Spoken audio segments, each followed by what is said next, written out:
ಹಿರಿಯರು, ರಾಜ್ಯದ ಪ್ರಧಾನ ಕಾರ್ಯದರ್ಶಿ ಶ್ರೀ ಅಶ್ವಥ್ ನಾರಾಯಣರಿಗೆ, ಸಭೆಯಲ್ಲಿ ಪಾಲ್ಗೊಂಡಿದ್ದ ಕಾರ್ಯದರ್ಶಿಯಾಗಿದ್ದ ಸಹೋದರಿ ಶ್ರೀಮಂತ ನಾಯಕರವರೇ, ನಮ್ಮೊಟ್ಟಿಗೆ ಈ ದಿನಾಚರಣೆಯ ಸಂದರ್ಭದಲ್ಲಿ ನಮ್ಮೆಲ್ಲರೂ ಕೂಡ ಕಾರ್ಯಕ್ರಮ ರೂಪಿಸುವಲ್ಲಿ ಆಗಮಿಸಿರ್ತಕ್ಕಂಥ ಜನ ಸರ್ಕಾರದ ಸಚಿವರು, ನನ್ನ ಸಹೋದರಿಯಾಗಿರ್ತಕ್ಕಂಥ ಶ್ರೀ ಸುಶೀಲಾ ಜಿಲ್ಲೆಯವರೇ,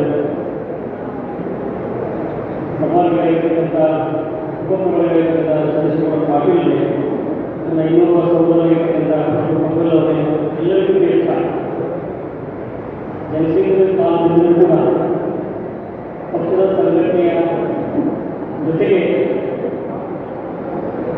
ಇವತ್ತಿನ ಯುವ ಪೀಳಿಗೆಯವರಿಗೆ ಕೂಡ ಚೈತನ್ಯವನ್ನು ತುಂಬಿ ನಮ್ಮೆಲ್ಲರೂ ಕೂಡ ಪಕ್ಷದ ಸಂಘಟನೆ ತೋರಿಸುವುದಕ್ಕೆ ಒಂದು ಚೇತಾಶಕ್ತಿಗಳಾಗಿರ್ತಕ್ಕಂಥ ವ್ಯಕ್ತಿಗಳಿರ್ತಕ್ಕಂಥ ಎಲ್ಲರಿಗೆ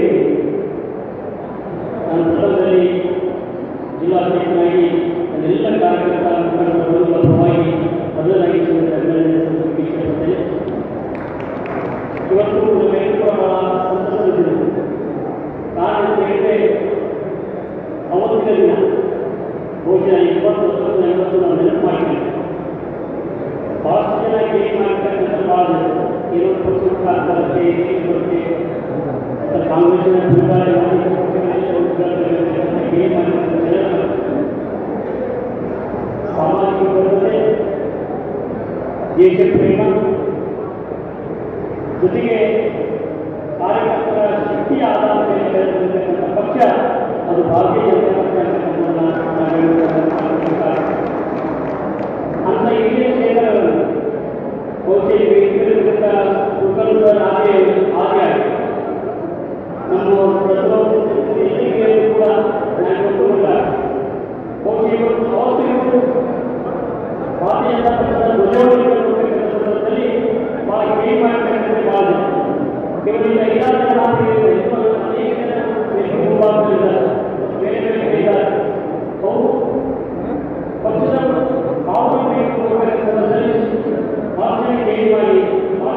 ಕೇವಲ ಪಕ್ಷದ ಆದರೆ ಯಾವುದು ಕೂಡ ಮುಂದಿನ ದಿವಸ ಆಮೇಲೆ ಸೇವೆಗಾಗಿ ಅಥವಾ ಈ ದೇಶದ ರಕ್ಷಣೆಗಾಗಿ ಭಾರತೀಯ ಜನತಾ ಪಕ್ಷ ಈ ವಿಶ್ವದಲ್ಲೇ ಒಂದು ದೊಡ್ಡ ಪಕ್ಷವಾಗಿ ದೇಶಾದ್ಯಂತ ಪ್ರಸಿದ್ಧರಾಗಿರ್ತಕ್ಕಂಥ ಆತ್ಮವಿಶ್ವಾಸಕ್ಕೆ ಕೆಲಸ ಮಾಡಿರ್ತಕ್ಕಂಥ ಹಿರಿಯರು ಸನ್ಮಾನಿಸ್ತಕ್ಕಂಥ ಭಾಗ್ಯ ಇದೆಯಲ್ಲ, ಅದು ನಿಜವೂ ಕೂಡ ನಾವು ಸೌಭಾಗ್ಯವನ್ನು ಹೆಚ್ಚು ಮಾತನಾಡಬೇಕಂದರೆ ಇದು ನಿಜವಾಗ್ಲೂ ಕೂಡ ನಮಗಿವತ್ತು ಹೆಮ್ಮೆ ಅನ್ನಿಸ್ತದೆ. ಇವತ್ತಿನ ದಿವಸ ನಾವು ಭಾರತೀಯ ಜನತಾ ಪಕ್ಷ ಸ್ಥಾಪನೆ ಆಗಿ 42ನೇ ಸ್ಥಾಪನಾ ದಿನವನ್ನು ನಾವು ಇವತ್ತು ದೇಶಾದ್ಯಂತ ಆಚರಣೆಯನ್ನು ಮಾಡ್ತಾ ಇದ್ದೀವಿ. 1990 ಏಪ್ರಿಲ್ 6ನೇ ದಿನದಂದು ಈ ಒಂದು ಸ್ಥಾಪನೆ ಆಯಿತು. ನಿಜವಾಗ್ಲೂ ಕೂಡ ಈ ಒಂದು ಪಕ್ಷ ಸ್ಥಾಪನೆಯಾಗಿ ಇಲ್ಲಿವರೆಗೆ ನಡೆದು ಬಂದಂತಹ ದಾರಿಯನ್ನು ನೋಡಿದಾಗ ಅದರ ಹಿಂದೆ ಎಷ್ಟು ಕಷ್ಟಗಳಿದ್ದಾವೆ, ಎಷ್ಟು ಜೀವ ಬಲಿದಾನವನ್ನು ಈ ದೇಶಕ್ಕಾಗಿ ಅರ್ಪಿಸಿದರನ್ನ ನೋಡ್ತೀವಿ. ಎಷ್ಟೊಂದು ಸಂಘರ್ಷದ ಮುಖಾಂತರ, ಎಷ್ಟೊಂದು ಸಂಘಟನೆ ಮುಖಾಂತರ ಬಹಳಷ್ಟು ಒಳ್ಳೆ ರೀತಿಯಿಂದ ಬಹಳಷ್ಟು ಕಷ್ಟವನ್ನು ಸಹಿಸಿ ಈ ಒಂದು ಸ್ಥಾನಕ್ಕೆ ಇವತ್ತು ನಾವು ಬಂದು ನಿಂತಿದ್ದೇವೆ.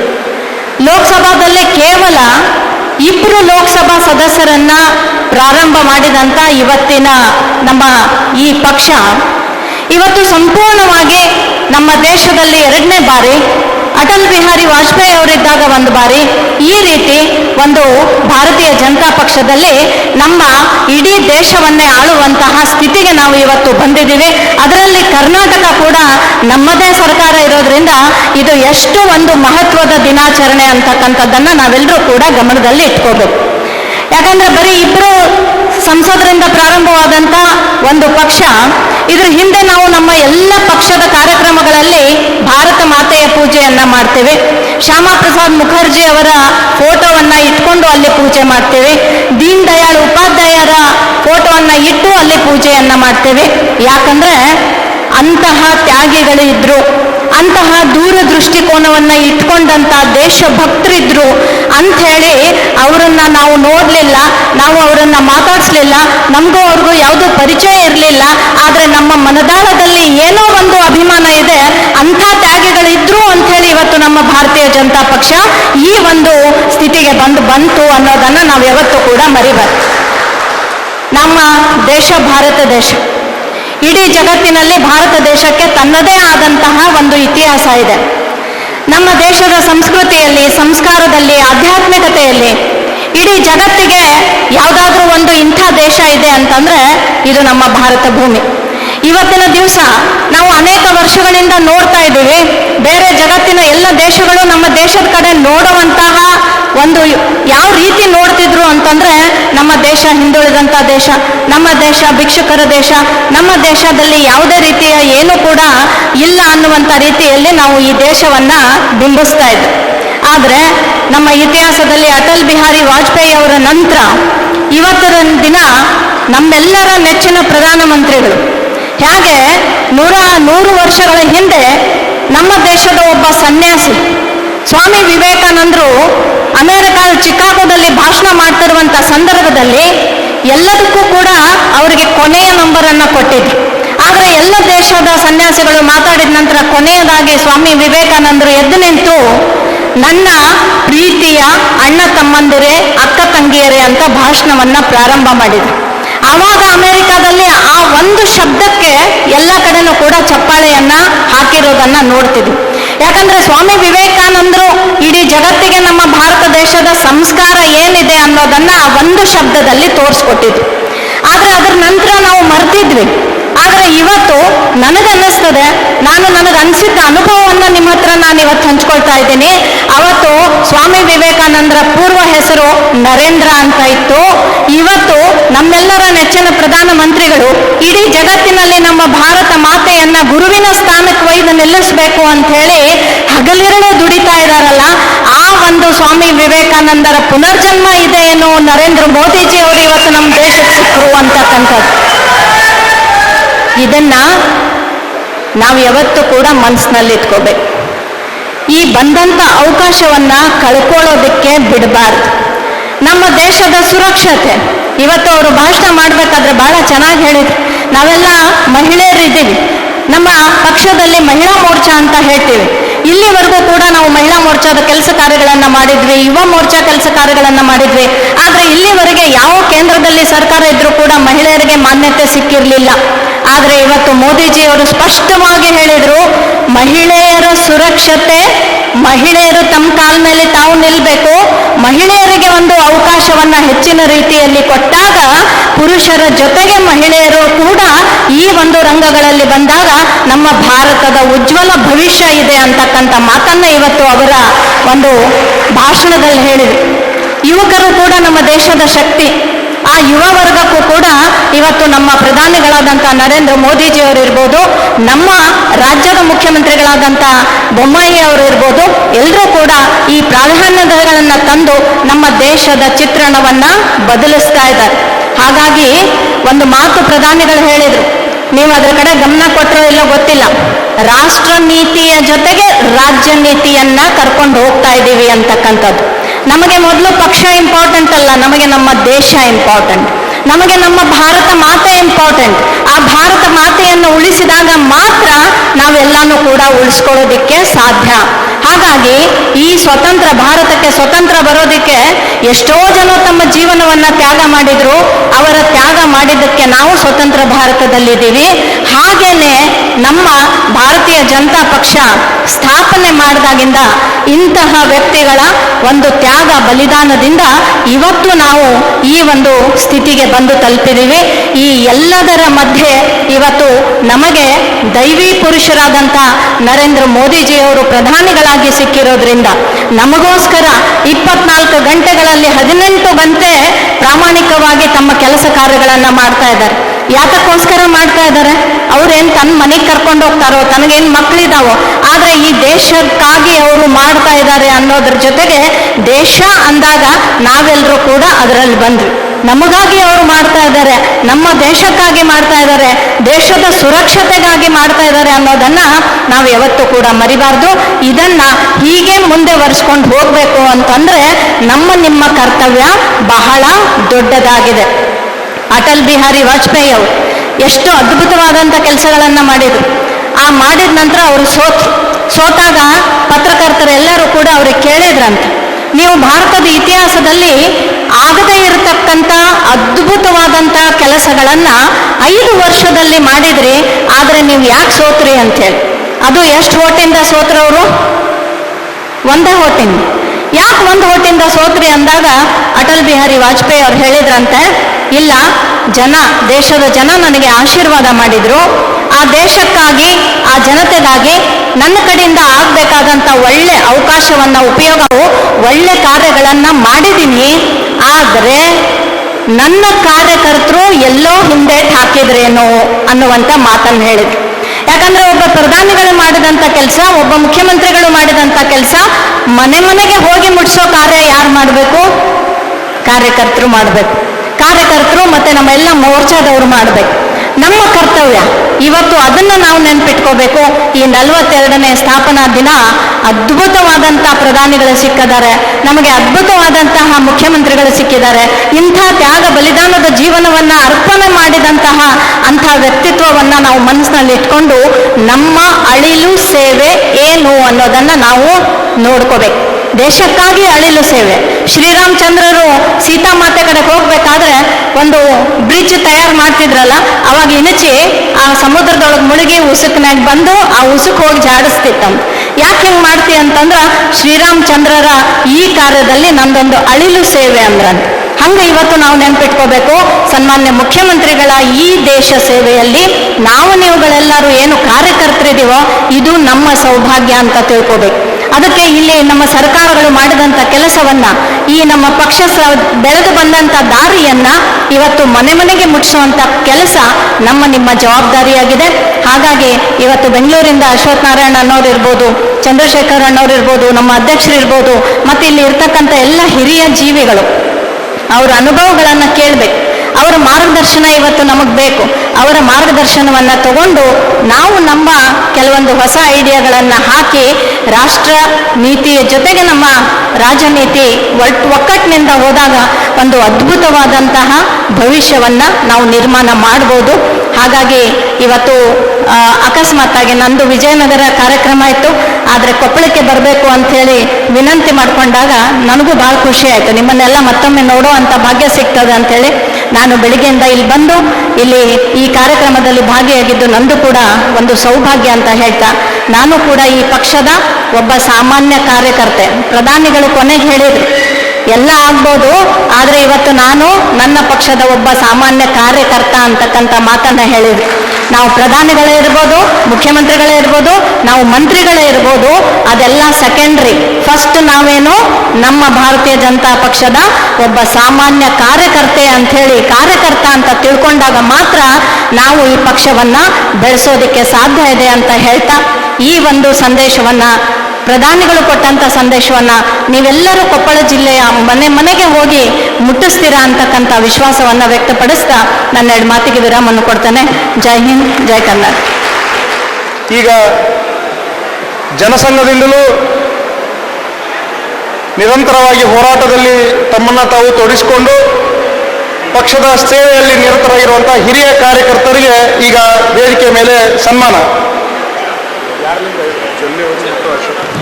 ಹಿರಿಯರಾಗಿರುವಂಥ ಮತ್ತು ರಾಜ್ಯದ ಪ್ರಧಾನ ಕಾರ್ಯದರ್ಶಿಗಳಾಗಿರುವಂಥ ಶ್ರೀ ಅಶ್ವಥ್ ನಾರಾಯಣಜಿ ಅವರು, ಜೊತೆಗೆ ಶ್ರೀಮತಿ ಶಶಿಕಲಾ ಜೊಲ್ಲೆ ಮೇಡಮ್ ಅವರು ಮತ್ತು ವೇದಿಕೆ ಮೇಲೆ ಇರುವಂಥ ಎಲ್ಲ ಗಣ್ಯಮಾನ್ಯರು,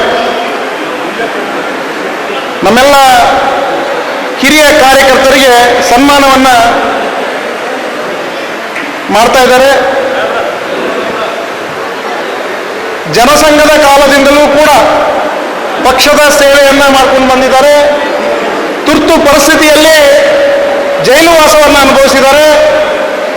ಭಾರತೀಯ ಜನತಾ ಪಕ್ಷ ಉದಯ ಆದ ನಂತರ ನಿರಂತರವಾಗಿ ಸಾಮಾನ್ಯ ಕಾರ್ಯಕರ್ತರಾಗಿ ಸೇವೆಯನ್ನು ಸಲ್ಲಿಸಿದ್ದಾರೆ. ಅಂಥ 5 ಜನ ಕೊಪ್ಪಳ ಜಿಲ್ಲೆಯ ಪ್ರಮುಖ 5 ಜನ ಕಾರ್ಯಕರ್ತರಿಗೆ ಈ ವೇದಿಕೆಯ ಮೇಲೆ ಸನ್ಮಾನ.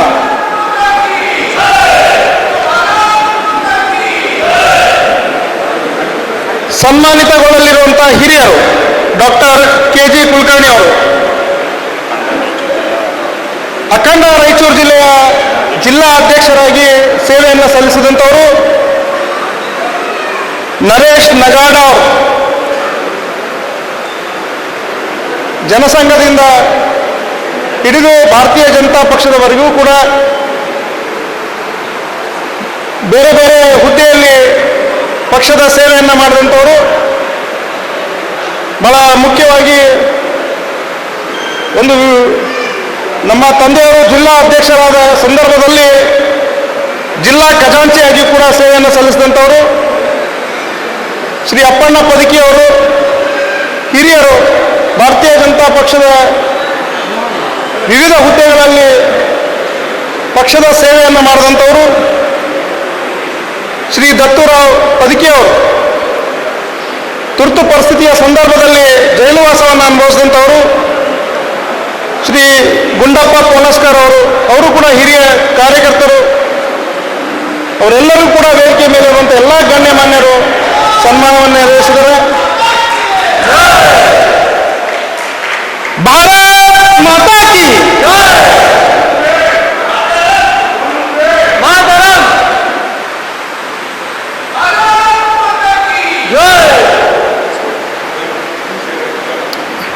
ಎಲ್ಲರಿಗೂ ಧನ್ಯವಾದಗಳು.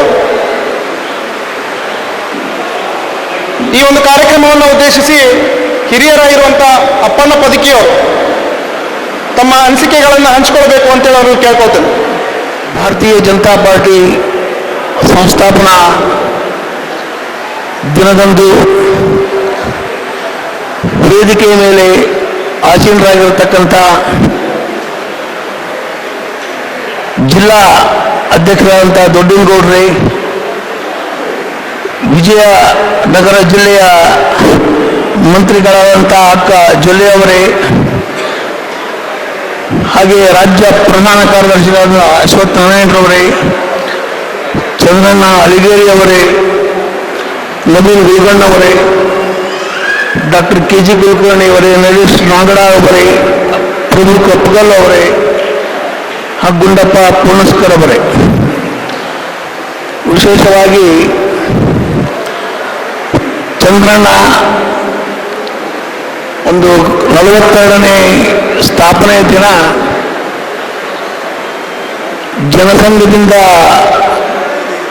ಕೆಲಸ ಮಾಡಿದಂಥವರಿಗೆ ಒಂದು ಸನ್ಮಾನ ಸಮಾರಂಭದ ಅದಕ್ಕೆ ಇದ್ದಂಥವ್ರಿಗೂ ಒಂದು ಲಿಸ್ಟ್ಗಳು ಬೇಕು ಅಂತಂದರು. ನಾನಂದೆ ಈ ಜಿಲ್ಲೆ ಒಳಗೆ ಭಾಳ ಜನ ಇದ್ದಾರೆ, ಇನ್ನೂ ಹಿಂಗಂತ ಇಲ್ರಿ, ಇಲ್ಲಿ ಕೊಪ್ಪಳದಾಗಿದ್ದವರು ನಿಮ್ದು ಹೇಳ್ರಿ, ನಂದು 2 ಮಂದಿ ಹೇಳ್ರಿ ಅಂತಂದ್ರು. ನಾನಂದೆ ಮತ್ತು ನಮಗದು ಬೀಳ್ಕೊಡೋ ಸಮಾರಂಭ ಅಲ್ಲಪ್ಪ ಅಂತಂದು ನಾನು. ಯಾಕಂದ್ರೆ ಸನ್ಮಾನ ಮಾಡಿದ್ರೆ ಕಡೆಗೆ ಆ ಥರ ಅಂಥೇಳಿ, ಇಲ್ರಿ ಎಲ್ಲರಿಗೂ ಸನ್ಮಾನ ಮಾಡೋಂಥದ್ದು ಇದು ಹಿಂಗದ ಅಂತಂದರು. ನಾವು ವಿಶೇಷವಾಗಿ ಜನಸಂಘದ ಹೇಳಲಿಲ್ಲ, ನಮ್ಮ ಮುಂದೆ ಭಾಳ ಕಾರ್ಯಕ್ರಮ ಅವ, ನೀವು ಜಾಸ್ತಿ ಮಾತಾಡ್ತೀರಿ, ಸ್ವಲ್ಪ ಮಾತಾಡ್ರಿ ಅಂತ ಹೇಳೋದು ಮೊದಲೇ ಚಂದ್ರಣ್ಣ. ಒಂದು 2-3 ಘಟನೆಗಳನ್ನು ಮಾತ್ರ ಹೇಳ್ತೀನಿ ನಾನು. ಭಾರತೀಯ ಜನಸಂಘದ ಇದ್ದಾಗ ಇಲ್ಲೇ ಒಂದು 4-5 ಜನ ಸಂಸ್ಥಾಪಕ ಮುಖಂಡರಿದ್ದರು. ಕೆ ಜಿ ಕುಲಕರ್ಣಿ ಡಾಕ್ಟರ್ ಕೂಡ ಅದರಾಗ ಒಬ್ಬರು, ಡಾಕ್ಟರ್ ಶಂಕರಗೌಡ ಶಿಂಗ್ಟಾಳೂರು ಅಂತಿದ್ರು, ಆಮೇಲೆ ಹನುಮಂತರಾವ್ ಕುಲಕರ್ಣಿ ಅಂತಿದ್ರು, ಡಾಕ್ಟರ್ ಮಾಗಳವ್ರು ಅಂತಿದ್ರು, ದತ್ತುರಾವ್ ದೇಸಾಯಿ, ಅನೇಕ ರಮೇಶ್ ವೈದ್ಯರು, ಈಗ ಅನೇಕ ಮುಖಂಡರಿದ್ದರು. ನಮ್ಮ ಸಂತಿಕಟ್ಟಿ ಒಳಗೆ ಒಂದು ಜನಸಂಘದ ಆಫೀಸ್ ಇತ್ತು. ಆ ಆಫೀಸು ಮಲ್ಲಿಕಾರ್ಜುನಯ್ಯವರು ಒಮ್ಮೆ ಅದರ ಜನಸಂಘದ ರಾಜ್ಯ ಅಧ್ಯಕ್ಷರಾಗಿದ್ದರು. ಒಂದು ಬಹಿರಂಗ ಸಭೆ ಇತ್ತು. ಅವಾಗಿನ ಕಾರ್ಯಕರ್ತರ ಮನಸ್ಥಿತಿ ಹೆಂಗಿತ್ತು ಅಂತ ಹೇಳ್ತೀನಿ ನಾನು. ಒಂದು ಬಹಿರಂಗ ಸಭೆ, ಆ ಬಹಿರಂಗ ಸಭೆ ಅಂದ್ರೆ ಒಂದು 100 ಜನ 200 ಜನ ಸೇರ್ತಿದ್ರು. ಸಂತಿಕಟ್ಟಿ ಮಂದಿ ಎಲ್ಲಿ ಸೇರ್ತಾರೆ ಅಲ್ಲೇ ನಾವು ಸಭೆಗಳನ್ನು ಮಾಡ್ತಿದ್ವಿ. ಒಂದು ಸಣ್ಣದು ವೇದಿಕೆ ಹಾಕಿದ್ರು, ಅದ್ರಾಗ ಭಾಳ ಜನ ಹತ್ತಿಬಿಟ್ರು. ಭಾಳ ಜನ ಹತ್ತಿದ ಕೂಡಲೇ ಅದು ವೇದಿಕೆ ಬೀಳ್ಲಿಕ್ಕತ್ತು. ಆ ಬೀಳ್ಲಿಕ್ಕತ್ತು ಹೊತ್ನಾಗ ಹನುಮಂತರಾವ್ ಕುಲಕರ್ಣಿ, ವಿಠಪ್ಪ ಅವರು ಅಂತಿದ್ರು, ರಾಧಾಕೃಷ್ಣ ಮುದುಗಲ್ಕರ್ ಅಂತಿದ್ರು. ಅವರು ಹೆಗಲು ಕೊಟ್ಟು ಆ ವೇದಿಕೆ ಹಿಡ್ಕೊಂಡು ಅಂದಿನ ಕಾರ್ಯಕ್ರಮ ಯಶಸ್ವಿ ಮಾಡಿದರು. ಅವಾಗ ಯಾರೂ ನಮ್ಮ ರಾಷ್ಟ್ರದಲ್ಲಿ BJP ಬರ್ತದೆ, ರಾಜ್ಯದಲ್ಲಿ BJP ಬರ್ತದೆ ಅನ್ನೋ ಮನೋಭಾವನೆ ಇಟ್ಕೊಂಡು ಯಾರೂ ಕೆಲಸ ಮಾಡಿಲ್ಲ ಅವತ್ತು. ರಾಜ್ಯದಲ್ಲಿ ಅವತ್ತು ಬಿ ಜೆ ಪಿ ಬರ್ತದ, ರಾಷ್ಟ್ರದಲ್ಲಿ ಬಿ ಜೆ ಪಿ ಬರ್ತದ ಅನ್ನೋ ಮನೋಭಾವನೆ ಇಟ್ಕೊಂಡು ಯಾರೂ ಕೆಲಸ ಮಾಡಿಲ್ಲ. ಆಮೇಲೆ ಬಿ ಜೆ ಪಿಯ ನಂತರ ದಿನಗಳಲ್ಲಿ ರಾಜಾಚಾರ ಅಂತ ಒಬ್ಬರಿದ್ದರು, ರಾಜ್ಯ ಪ್ರಧಾನ ಕಾರ್ಯದರ್ಶಿಗಳು. ಅವರು ಹಗಲೆಲ್ಲ ಪ್ರವಾಸಕ್ಕೆ ಬರೋರು. ಅವರು ಕರಂಬಳ್ಳಿ ಸಂಜೀವ್ ಶೆಟ್ಟರ್ ಅಂತಿದ್ರು. ಅವರು ಪ್ರವಾಸಕ್ಕೆ ಬಂದ್ರೆ ನಾವು 10 ಮಂದಿ ಸೇರಿಸ್ಬೇಕಂದ್ರೆ ಭಾಳ ದೊಡ್ಡ ಕಸರತ್ತಾಗ್ತಿತ್ತು. 10 ಆಫ್ ಟೀ ಹೇಳಿದ್ರೆ 4 ಆಫ್ ಟೀ ಹೊಳ್ಳಿ ಹೋಗ್ತಿದ್ವು. ನಾವು ರಾಜಾಚಾರ್ಯಗೆ ಕರಂಬಳ್ಳಿ ಸಂಜೀವ್ ಶೆಟ್ಟರಿಗೆ ಒಂದು ದಿವಸ ಕೇಳಿದೆ, ಅಲ್ರಿ ನಾವು ಇದು 10 ಮಂದಿ ಕಲ್ತ್ರೆ ಬರೋಂಗಿಲ್ಲ, ನೀವು ಲೀಡರ್ ಆಗ್ತೀರಿ, ನಾಯಕರಾಗ್ತೀರಿ ಅಂತೀರಿ, ಹಂಗ್ರಿ ಅಂತೇಳಿ. ಅವ್ರು ರಾಜಾಚಾರ ಒಂದು ದಿವಸ ಹೇಳಿದರು, ಯಾರು ತಮ್ಮ ಸ್ವಾರ್ಥಕ್ಕಾಗಿ ಉಳುಕಿ ಪಾರ್ಟಿ ಒಳಗೆ ರಾಜಕಾರಣ ಮಾಡ್ತಾರ, ರಾಷ್ಟ್ರದ ಹಿತದೃಷ್ಟಿಕೋನದಿಂದ ಮಾಡೋಂಥ ಪಾರ್ಟಿ ಅಂದ್ರೆ ಅದು ಭಾರತೀಯ ಜನತಾ ಪಾರ್ಟಿ. ಒಂದು ದಿನ ಹುಚ್ಚೆದ್ದು ಜನ ನಿಮ್ಮಿಂದ ಬರ್ತಾರ, ನೀವ ನಾಯಕರು ಅಂತೇಳಿ 1992 ಲಾಲ್ ಕೃಷ್ಣ ಆದ್ವಾನಿ ಅವರು ರಥಯಾತ್ರೆಯಲ್ಲಿ ಹೇಳಿದ್ರು, ನೀವ ನಾಯಕರು ಅಂತೇಳಿ ಎಲ್ಲ ಜನ ಹುಚ್ಚೆದ್ದು ನಮ್ಮಿಂದ ಬಂದರು. ಆ ಥರ ಒಂದು ಮನೋಭಾವನೆ ಇಟ್ಕೊಂಡು ಕೆಲಸ ಮಾಡಿದಂಥವ್ರು. ಆವಾಗಿನ ಕಾಲದೊಳಗೆ ಡಾಕ್ಟರ್ ಕೆ ಜಿ ಕುಲಕರ್ಣಿಯವರು, ನಾವು 84ನೇ ಇಸ್ವಿ ಇರಬೇಕು, 31 ಕ್ಯಾಂಡಿಡೇಟು ಕೊಪ್ಪಳಕ್ಕೆ. ಅವಾಗಿನ್ನೂ ಕಡಿಮೆ ಇದ್ವು, 19 ಕ್ಯಾಂಡಿಡೇಟ್ ಇದ್ವು ಅವಾಗ. ಇಡೀ ನಗರಸಭೆಗೆ ಹುಡುಕಾಡಿದ್ರೆ ಯಾರು ಕ್ಯಾಂಡಿಡೇಟೇ ಸಿಗಲಿಲ್ಲ. ನಾನು ಡಾಕ್ಟರ್ ಇಬ್ಬರು ನಿಂತ್ಕೊಂಡ್ವಿ ಅವಾಗ. ಅದು ಸುದೈವದಿಂದ ಡಾಕ್ಟರ್ ಅದೇ ಆರಿಸಿ ಬಂದರು. ನಾವು ಕೊಪ್ಪಳ ಜಿಲ್ಲಾ ನಗರಸಭಾ ಸದಸ್ಯರು ಅಂತ ಹೇಳ್ತಿದ್ವಿ ಅವರಿಗೆ. ನಾ ಸೋತೆ, ಅವ್ರು ಆರಿಸಿ ಬಂದರು. ಇಡೀ ಇದಕ್ಕೆ ನಾವಿಬ್ಬರು ನಿಂತ್ಕೊಂಡ್ವಿ, ಇಡೀ 3 ಮಂದಿ ನಿಂತ್ಕೊಂಡಿದ್ವಿ. ಆದರೆ 19 ಮಂದಿ ಕ್ಯಾಂಡಿಡೇಟೇ ಸಿಗ್ತಿದ್ದಿಲ್ಲ. MLA ಕ್ಯಾಂಡಿಡೇಟ್ ಆಗಂಥವ್ರಿಗೆ ಬಿ ಫಾರಮ್ಗಳು ಹಂಗ ನೀವು ನಿಂದ್ರಿ ಅಂತೇಳಿ ಕೈಯಾಗಿ ಕೊಡ್ತಿದ್ರು. ಡಾಕ್ಟರ್ MR ತಂಗ ಅವ್ರು ಡಾಕ್ಟ್ರು ನಾವು ಕಲಿತು ಹುಡುಕ್ಲಿಕ್ಕೆ ಹೋಗೋದು, ನೀವು ಬರ್ರಪ್ಪ ಅಂತೇಳಿ. ಅದಕ್ಕೆ ನಾನು ಎಲ್ಲವನ್ನೂ ಕರ್ಕೊಂಡ್ಬಂದು ದೊಡ್ಡನಗೌಡರು ಆದಿಯಾಗಿ ದೊಡ್ಡನಗೌಡರು ಕೂಡಲ ಸಂಗಮದಾಗ ಅನಂತಕುಮಾರ್ ಅವ್ರ ನೇತೃತ್ವದಾಗ ಸೇರಿದ್ರು. ನಾವು ಅವರು ಮನೆಗೆ ಹೋಗಿ ಕರ್ಕೊಂಬಂದು ಸೇರಿಸ್ತಿದ್ವಿ. ಗಿರಿಗೌಡರು ಇರ್ಬೋದು, ತಿಪ್ಪೇರುದ್ರ ಸ್ವಾಮಿ ಅವರು ಇರ್ಬೋದು, ಸಂಗಣ್ಣ ಕರಡಿ ಅವರು ಇರ್ಬೋದು, ಪರಂಡ್ ಅವರು ಇರ್ಬೋದು, ಹಲಪಚಾರ ಇರ್ಬೋದು, ಈಶಣ್ಣ ಗುಳಗಣ್ಣ ಅವರು ಇರ್ಬೋದು. ಮನೆಗೆ ಹೋಗಿ ಬರ್ರಿ ಅಂತ ಹೇಳ್ತಿದ್ವಿ. ಅವರೆಲ್ಲ ಬಂದಾರ, ನಮ್ಮ ನಾಯಕರಂತ ಒಪ್ಕೊಂಡಿವಿ. ನೀವು ಯಾರೂ ಸರಳವಾಗಿ ಮಾತಾಡಬೇಡ್ರಿ ದಯವಿಟ್ಟು. ನಮ್ಮ ಕಾರ್ಯಕರ್ತರಿಗೆ ನಾವೊಂದು ಮನವಿ ಮಾಡ್ಕೊಳ್ತೀನಿ, ಸರಳಾಗಿ ಮಾತಾಡ್ತಾರೆ. ಏನಂದ್ರೆ, ನಾವು ಕಷ್ಟಪಟ್ಟು ಕರ್ಕೊಂಡ್ಬಂದೀವ, ಸಂಗಣ್ಣವ್ರು ಕರ್ಕೊಂಡ್ಬಂದಿವಿ, ಚಂದ್ರಶೇಖರ್ ಅವ್ರು ಕರ್ಕೊಂಡ್ಬಂದೀವಿ, ಗಿರಿಗೌಡರು ಕರ್ಕೊಂಡ್ಬಂದೀವಿ, ಎಲ್ಲರನ್ನೂ. ಈಗ ಪಾನಗಂಟೆ ವಕೀಲರು, ಇವರು ಪೀರಾವಶೇನ್ರು, ಬೂಸರಮಠ ಅವರು 20-30 ವರ್ಷಗಳಿಂದ ಒಂದು ಕಷ್ಟ ಕಾಲದಾಗ ನಮ್ಮ ಜೊತೆಗೆ ಕೂಡಿ ನಡೆದಾರೆ. ಅದಕ್ಕೆ ನೀವು ಏನಂದ್ರೆ, ಎಲ್ಲರ ಜನರಿದ್ದ ಹೊತ್ನ್ಯಾಗ ಅವರು ಸಂಗಣ್ಣವರು ಅಲ್ಲಿ ಹೋಗ್ತಾರೆ, ಇವ್ರು ಚಂದ್ರಶೇಖರ್ ಇಲ್ಲಿ ಹೋಗ್ತಾರೆ, ಮಾತಾಡ್ಬೇಡ್ರಿ. ಪಕ್ಷದ ವೇದಿಕೆ ಇದ್ದ ಹೊತ್ನ್ಯಾಗ ಮಾತಾಡ್ರಿ ದಯವಿಟ್ಟು. ನನ್ನ ಕಳಕಳಿ ವಿನಂತಿ. ನಾವು ಸಮರ್ಥನೆಯನ್ನು ಮಾಡ್ಕೋಬೇಕು. ಮೊನ್ನೆ ನಮ್ಮ ರವೀಂದ್ರ ವಕೀಲರಿಗೆ ಒಬ್ಬರು ಪತ್ರಿಕಾಕರ್ತರು ಫೋನ್ ಮಾಡಿದರು, ನೀವು ಹಿರಿಯರು ನಾಮಿನೇಟ್ ಆಗಿರಿ, ಏನಂದ್ರೆ ನೀವು ಪಾರ್ಟಿ ಒಳಗೆ ಹೆಂಗದ ಈಗ ಸಂಗಣ್ಣ ಕರಡಿ ಅವ್ರ ಬಗ್ಗೆ ನೀವೇನಂತೀರಿ ಅಂತ. ನಾವೇನಂತೀವಿ, ನಮ್ಮ ನಾಯಕರವರು ಅಂದರು ರವಿ ವಕೀಲರು, ನಮ್ಮ ನಾಯಕರು ಅವ್ರು BJP ನಾಯಕರಾಗಿ ಇರ್ತಾರೆ, BJP ಒಳಗೆ ಇರ್ತಾರೆ, ಅವ್ರು BJP ಆಗ ಇರ್ತಾರೆ ಅಂತಂದು ನಾವು ಸಮರ್ಥನೆ ಮಾಡಿಕ. ಹೌದಲ್ರಿ ಅಂತ ನಾನು ಮಾತಾಡೋಂಥ ಮನೋಭಾವನ ಕಳ್ಕೋಬೇಕು. ಇನ್ನೂ ನಾವು ಮಾತಾಡಲಿಕ್ಕೆ ಸಾಕಷ್ಟು ವಿಷಯಗಳವ. ಇದು ಚಂದ್ರಣ್ಣ ನಾನು ಮೊದಲಿಗೆ ವಾರ ಮಾಡ್ಯಾನ 2 ನಿಮಿಷ ಮಾತಾಡ್ಬೇಕಂತ. ನಾವೊಂದು 5 ನಿಮಿಷ ಮಾತಾಡೀನಿ. ಇಲ್ಲಿವರೆಗೆ ಕರೆಸಿ ನನಗೆ ಸನ್ಮಾನ ಮಾಡಿದ್ದಕ್ಕೆ ಖುಷಿಯಾಗಿಲ್ಲ.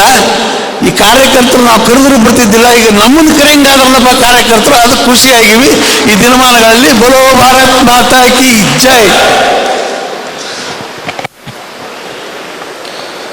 ತಮ್ಮ ಅನುಭವಗಳನ್ನು ಹಂಚಿಕೊಂಡಂಥ ಹಿರಿಯರಾಗಿರುವಂಥ ಅಪ್ಪಣ್ಣ ಪದಕಿ ಅವರಿಗೆ ಧನ್ಯವಾದಗಳನ್ನು ಅರ್ಪಿಸಿ, ಈ ಕಾರ್ಯಕ್ರಮವನ್ನು ಉದ್ದೇಶಿಸಿ ಹಿರಿಯರಾಗಿರುವಂಥ ಡಾಕ್ಟರ್ ಕೆ ಜಿ ಕುಲಕರ್ಣಿ ಅವರು ಮಾತನಾಡಬೇಕು ಅಂತೇಳಿ ಅವರಲ್ಲಿ ವಿನಂತಿಯನ್ನು ಮಾಡ್ಕೊಳ್ತೇನೆ. ಸ್ವಲ್ಪ ಭಾರತೀಯ ಜನತಾ ಪಕ್ಷದ ಜಿಲ್ಲಾಧ್ಯಕ್ಷರಾದ ದೊಡ್ಡನಗೌಡ ಪಾಟೀಲ್ ಅವರೇ, ಶ್ರೀಮತಿ ಅಶ್ವಥ್ ನಾರಾಯಣ್ ಅವರೇ, ಹಾಗೂ ವೇದಿಕೆ ಮೇಲೆ ಇರುವಂಥ ಎಲ್ಲ ಭಾರತೀಯ ಜನತಾ ಪಕ್ಷದ ಹಿರಿಯರೇ ಮತ್ತು ನನ್ನ ಭಾರತೀಯ ಜನತಾ ಪಕ್ಷದ ಎಲ್ಲ ಕಾರ್ಯಕರ್ತ ಬಂಧುಗಳೇ, ಪತ್ರಕರ್ತ ಮಿತ್ರರೇ, ನಾನು ನೇರವಾಗಿ ವಿಷಯಕ್ಕೆ ಬರ್ತೇನೆ. ನಾನು ಕೊಪ್ಪಳಕ್ಕೆ 1972ರಲ್ಲಿ ಬಂದಿದ್ದೇನೆ. ಅದಕ್ಕಿಂತ ಮೊದಲು ಮೆಡಿಕಲ್ ಕಾಲೇಜಿನಲ್ಲೇ ನಾನು ಸಂಘದ ಕಾರ್ಯಕರ್ತ, ವಿದ್ಯಾರ್ಥಿ ಪರಿಷತ್ ಕಾರ್ಯಕರ್ತ. 1966ರಲ್ಲಿ ನಾನು ಸೇರಿದ ಮೇಲೆ 68ರಲ್ಲಿ ನಮ್ಮ ಬಳ್ಳಾರಿ ಮೆಡಿಕಲ್ ಕಾಲೇಜಿನಲ್ಲಿ ವಿದ್ಯಾರ್ಥಿ ಪರಿಷತ್ ಪ್ರಾರಂಭ ಮಾಡಿದೆ ಮೊದಲು. ಆಮೇಲೆ ಕೌನ್ಸಿಲಿಗೆ ನಿಂತು ವಿದ್ಯಾರ್ಥಿ ಸ್ಟೂಡೆಂಟ್ಸ್ ಯೂನಿಯನ್ ಇರುತ್ತಲ್ಲ ಅದಕ್ಕೆ ಎಲೆಕ್ಷನ್ ನಿಂತು ಪ್ರಥಮ ಬಾರಿಗೆ ವಿದ್ಯಾರ್ಥಿ ಪರಿಷತ್ತಲ್ಲೇ ನಾನು ಪ್ರತಿನಿಧಿಸ್ತಾ ಇದ್ದೆ. ಜನರಲ್ ಸೆಕ್ರೆಟರಿ ಆಗಿ ನಾನು ಎಲೆಕ್ಟ್ ಆದೆ. ಅಲ್ಲಿ ಮುಗಿದ ಮೇಲೆ ಆವಾಗ ಜನಸಂಘ ಇತ್ತು. ಆವಾಗ ಅದರ ಜನಸಂಘ ಇಲ್ಲಿ ಪರಿಸ್ಥಿತಿ ಯಾವ ರೀತಿ ಇತ್ತು ಅಂದರೆ ಸ್ವತಂತ್ರವಾಗಿ ನಿಂತು ಚುನಾವಣೆ ಎದುರಿಸುವಂಥ ಸಾಮರ್ಥ್ಯ ಜನಸಂಘಕ್ಕಿರಲಿಲ್ಲ. ಹೀಗಾಗಿ ಆವಾಗ ರಾಜ್ಯ ಜನಸಂಘದ ನಮ್ಮ ಪದಾಧಿಕಾರಿಗಳು ಏನಿರ್ತಾರೆ ಅವರ ಮಾರ್ಗದರ್ಶನಂತೆ ನಾವು ಮೆಡಿಕಲ್ ಕಾಲೇಜಿನಿದ್ದಾಗ ಕೆಲಸ ಮಾಡ್ತಾ ಇದ್ವಿ. ಅಂದರೆ ಯಾವ ಕ್ಯಾಂಡಿಡೇಟ್ ಕಾಂಗ್ರೆಸ್ ವಿರೋಧಿ ಒಂದು ಸರ್ಕಾರ ಬೇಕು ಅಂತೇಳಿ ಯಾವ ಜನಸಂಘದ ಒಂದು ನಿಲುವಿತ್ತು. ಹೀಗಾಗಿ ಯಾರು ಕಾಂಗ್ರೆಸ್ ವಿರೋಧಿ ರಾಜಕೀಯ ಪಕ್ಷಗಳಿವೆ ಆ ಪಕ್ಷಗಳನ್ನು ಒಂದುಗೂಡಿಸಿ ಒಂದು ಸರ್ಕಾರ ರಚನೆ ಮಾಡಲಿಕ್ಕೆ ಸಾಧ್ಯ ಅಂತೇಳಿ ವಾಜಪೇಯಿಯವರದ ಒಂದು ವಾದ ಇತ್ತು. ಆ ಒಂದು ಇದರಿಂದ ಜನಸಂಘದ ಎಲ್ಲ ಕಾರ್ಯಕರ್ತರು ನಾವು ಮೆಡಿಕಲ್ ಕಾಲೇಜು ವಿದ್ಯಾರ್ಥಿಗಳು ಸಹ ಚುನಾವಣೆ ಟೈಮ್ನಲ್ಲಿ ಅಂಥ ಕ್ಯಾಂಡಿಡೇಟ್ಗೆ ನಾವೆಲ್ಲ ಕ್ಯಾನ್ವಾಸ್ ಮಾಡ್ತಾ ಇದ್ವಿ. 72ಕ್ಕೆ ಇಲ್ಲಿ ಬಂದ ಮೇಲೆ ಸ್ವಲ್ಪ ಕಾಲ ನಾನು ಮತ್ತೆ ವಿದ್ಯಾರ್ಥಿ ಪರಿಷತ್ ಕೆಲಸವನ್ನೇ ಮಾಡಿದೆ. ಇಲ್ಲಿ ವಿದ್ಯಾರ್ಥಿ ಪರಿಷತ್ ಪ್ರಾರಂಭ ಮಾಡಿದೆ. ಆಮೇಲೆ ಜನಸಂಘದ ಕೆಲಸ ನಮಗೆ ಬಹಳ ಇದರಿಂದ ಕೆಲಸ ಬಂದಿದ್ದು ಎಮರ್ಜೆನ್ಸಿ ಬಂದ ಮೇಲೆ 1975 ಜೂನ್ 25 ಅವತ್ತಿನ ದಿವಸ ಇಂದಿರಾ ಗಾಂಧಿಯವರು ಎಮರ್ಜೆನ್ಸಿ ಡಿಕ್ಲೇರ್ ಮಾಡಿದರು. ಆಶ್ಚರ್ಯ ಅಂತಂದರೆ ಮರುದಿವಸನೇ ಎಲ್ಲ ರಾಜಕೀಯ ನಮ್ಮ ಜನಸಂಘದ ಕಾರ್ಯಕರ್ತರನ್ನು ಎಲ್ಲರನ್ನೂ ಅರೆಸ್ಟ್ ಮಾಡಿದರು. ಸುಮಾರು 23 ಜನರನ್ನು ಅರೆಸ್ಟ್ ಮಾಡಿದರು. ಆವಾಗೊಂದು ಇಂದಿರಾ ಗಾಂಧಿಯವರು ಕಾನೂನು ತಂದಿದ್ರು ಮೀಸಾ ಅಂತ, MISA, maintenance of internal security act ಅಂತ. ಆ ಕಾಯ್ದೆ ಅಡಿಯಲ್ಲಿ ಯಾರು ಬಂಧಿತರಾಗಿರ್ತಾರೋ ಅವರಿಗೆ ಬೇಲ್ ಕೊಡ್ತಾ ಇರಲಿಲ್ಲ. ಯಾವ ಕೋರ್ಟಿಗೂ ಬೇಲ್ ಕೊಡುವ ಅಧಿಕಾರವನ್ನು ಸಹ ತಗೊಂಡ್ಬಿಟ್ಟಿದ್ರು. ಹೀಗಾಗಿ ಎಲ್ಲಿವರೆಗೂ ಎಮರ್ಜೆನ್ಸಿ ಇತ್ತೋ 18 ತಿಂಗಳ ಕಾಲ ಯಾವುದೇ ರೀತಿ ವಿಚಾರಣೆ ಇಲ್ಲದೇ ಅವರನ್ನ ಕೈದಿಗಳನ್ನಾಗಿ ಎಲ್ಲರನ್ನೂ ಮಾಡಿದರು. ಇಲ್ಲಿ 23 ಜನ ಹೋಗಿದ್ರು. ನಾನು ಹೋಗಬೇಕಾಗಿತ್ತು. ಮರುದಿವಸ ನಾನು ಸಹ ಪ್ರತಿಭಟನೆ ಮಾಡಿ ನಾನು ಸಹ ಜೈಲಿಗೆ ಹೋಗ್ಬೇಕಂತ ಆಗಲೇ ನಿರ್ಧಾರ ಆಗಿತ್ತು. ಆದರೆ ಅದರ ಮೊದಲ ರಾತ್ರಿ ನನಗೊಂದು ಸಂದೇಶ ಬಂತು, ನೀವು ಪ್ರತಿಭಟನೆ ಮಾಡಿ ಹೋಗಬಾರ್ದು, ನಿಮ್ಮ ಜವಾಬ್ದಾರಿ ಬೇರೆ ಕೊಡ್ತಾ ಇದ್ದೀವಿ. 23 ಜನ ಕುಟುಂಬಗಳಿದ್ದಾರೆ, ಅರ್ನಿಂಗ್ ಮೆಂಬರ್ ಇವತ್ತು ಹೋಗಿದ್ದಾರೆ ಜೈಲಿಗೆ. ಹೀಗಾಗಿ ನೀವು ಎಮರ್ಜೆನ್ಸಿ ಫಂಡ್ ಅಂತ ನಮಗೆ ಯಾರು ವೆಲ್ ವಿಷರ್ಸ್ ಇದ್ದಾರೆ, ಜನಸಂಘದ ವೆಲ್ ವಿಷರ್ಸ್ ಇದ್ದಾರೆ, ಅವ್ರ ಕಡೆಯಿಂದ ಹಣವನ್ನು ಕಲೆಕ್ಟ್ ಮಾಡಿ ಈ ಕುಟುಂಬಗಳಿಗೆ ಆರ್ಥಿಕವಾಗಿ ಸಹಾಯ ಮಾಡಬೇಕು. ಒಂದನೇದು. ಎರಡನೇದು, 2 ವೈದ್ಯರು ಇದರಲ್ಲಿ ನಮ್ಮ ಜೈಲಿಗೆ ಹೋಗಿದ್ದಾರೆ, ಡಾಕ್ಟರ್ ಸಿಂಗ್ಟಾಳೂರ್ ಅವರು ಮತ್ತು ಡಾಕ್ಟರ್ ಮಾಗಲ್ ಅವರು, ಶ್ರೀನಿವಾಸ್ ಮಾಗಲ್ ಅವರು. ಅವರ ರೋಗಿಗಳು ಯಾರಿದ್ದಾರೆ, ಫ್ಯಾಮಿಲಿ ಡಾಕ್ಟರ್ಸ್ ಇದ್ದರವರು, ಅವೆಲ್ಲ ಫ್ಯಾಮಿಲಿಗಳನ್ನು ನೀವು ನೋಡಬೇಕು, ಆ ಬಂದಂಥ ಹಣವನ್ನು ಆ ಕುಟುಂಬಕ್ಕೆ ಕೊಡಬೇಕು ಅಂಥೇಳಿ ಇವೆರಡೂ ಜವಾಬ್ದಾರಿಯನ್ನು ನನಗೆ ಕೊಟ್ಟಿದ್ದರು ಅವರು. ಇದಲ್ಲದೆ ಅಂಡರ್ ಗ್ರೌಂಡ್ ವರ್ಕ್ ಮಾಡ್ತಾ ಇದ್ವಿ. ಆವಾಗೆಲ್ಲ ಸಂಘದ ಕಾರ್ಯ ಆ್ಯಸ್ ಯೂಶುವಲ್ ನಡೀತಿತ್ತು. ಒಂದಂದ್ರೆ ನಾವೆಲ್ಲ ಹೆಮ್ಮೆ ಪಡುವಂಥ ವಿಷಯ ಕೊಪ್ಪಳದಂತಂದರೆ ಅಖಿಲ ಭಾರತ ಮಟ್ಟದಲ್ಲಿ ಕೊಪ್ಪಳದಿಂದ ಮಾತ್ರ ಈ ಎಮರ್ಜೆನ್ಸಿ ವಿರೋಧಿ ಕರಪತ್ರಗಳೇನು ಅವು ಪೋಸ್ಟ್ ಆಗಿವೆ.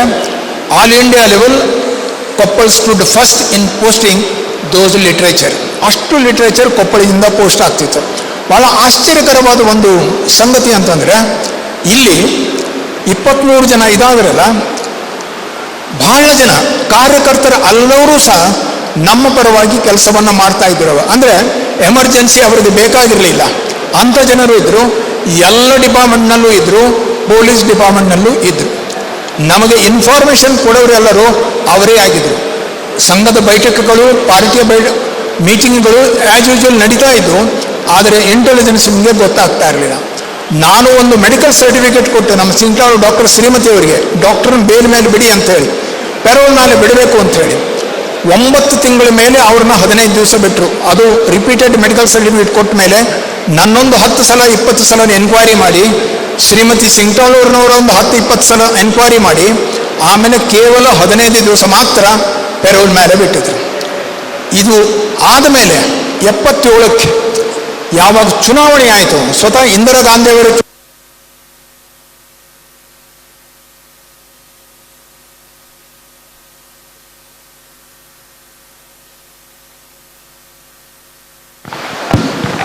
ರಾಜನಾರಾಯಣ ಅವರು ಇಂದಿರಾ ಗಾಂಧಿಯನ್ನು ಸೋಲಿಸಿದ್ರು. ಅವರು ಸಹ ಕೇಂದ್ರ ಮಂತ್ರಿ ಆದರು. ಆವಾಗ ಗೆದ್ದಾಗ ಹೆಚ್ಚಿನ ಸಂಖ್ಯೆಯಲ್ಲಿ ಗೆದ್ದವರು ಭಾರತೀಯ ಜನಸಂಘದ MP ಗಳು 90 ಜನ MP ಗಳಿದ್ದರು ಆವಾಗ. ಆದರೂ ವಾಜಪೇಯಿ ಅವ್ರದ್ದು ಒಂದು ನಿರ್ಧಾರ ಇತ್ತು, ಇಂದಿರಾ ಗಾಂಧಿ ವಿರುದ್ಧ, ಕಾಂಗ್ರೆಸ್ ವಿರುದ್ಧ ಸರ್ಕಾರ ಬೇಕು, ನಾವೇ ಪ್ರೈಮ್ ಮಿನಿಸ್ಟರ್ ಆಗಬೇಕು, ನಮ್ಮದೇ ದೊಡ್ಡ ರಾಜಕೀಯ ಪಕ್ಷ ಅಂತ ಎಂದು ಕ್ಲೇಮ್ ಮಾಡಲಿಲ್ಲ ಅವರು.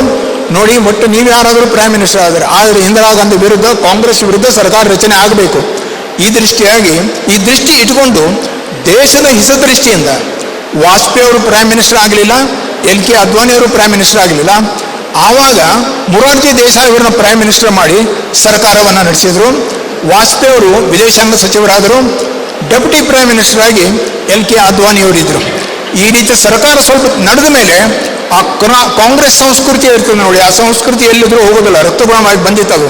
ಈ ಹಳೆ ಕಾಂಗ್ರೆಸ್ ಕಾರ್ಯಕರ್ತರು ಇಂದಿರಾ ಗಾಂಧಿಯಿಂದ ಒಡೆದು ಬಂದು ಪಾರ್ಟಿ ಮಾಡಿದ್ರು, ಅವರಿಗಾಗಲೇ ತಿರುಗಲಿಕ್ಕತ್ತು. ಈ 90 ಜನ ಇದ್ದಾರಲ್ಲ, ಇವರು ಏನಾದರೂ ಮಾಡ್ತಾರಂತ ಹೇಳಿ ಕಿತಾಪತಿ ಶುರು ಮಾಡಿದರು. ಇಲ್ಲ, ಸಂಘದ ಸದಸ್ಯರಿದ್ದವರು BJP ನಮ್ಮ ಜನಸಂಘದ ಸದಸ್ಯರಿದ್ದಾರೆ, ಡಬಲ್ ಇದು ಮೆಂಬರ್ಶಿಪ್ ಆಗುತ್ತೆ, ಇದನ್ನು ಯಾವುದಾದ್ರೂ ಒಂದು ಬಿಡಬೇಕು ಅಂತ ಹೇಳಿ ತಕರಾರು ಮಾಡಿದರು ಅವಾಗ.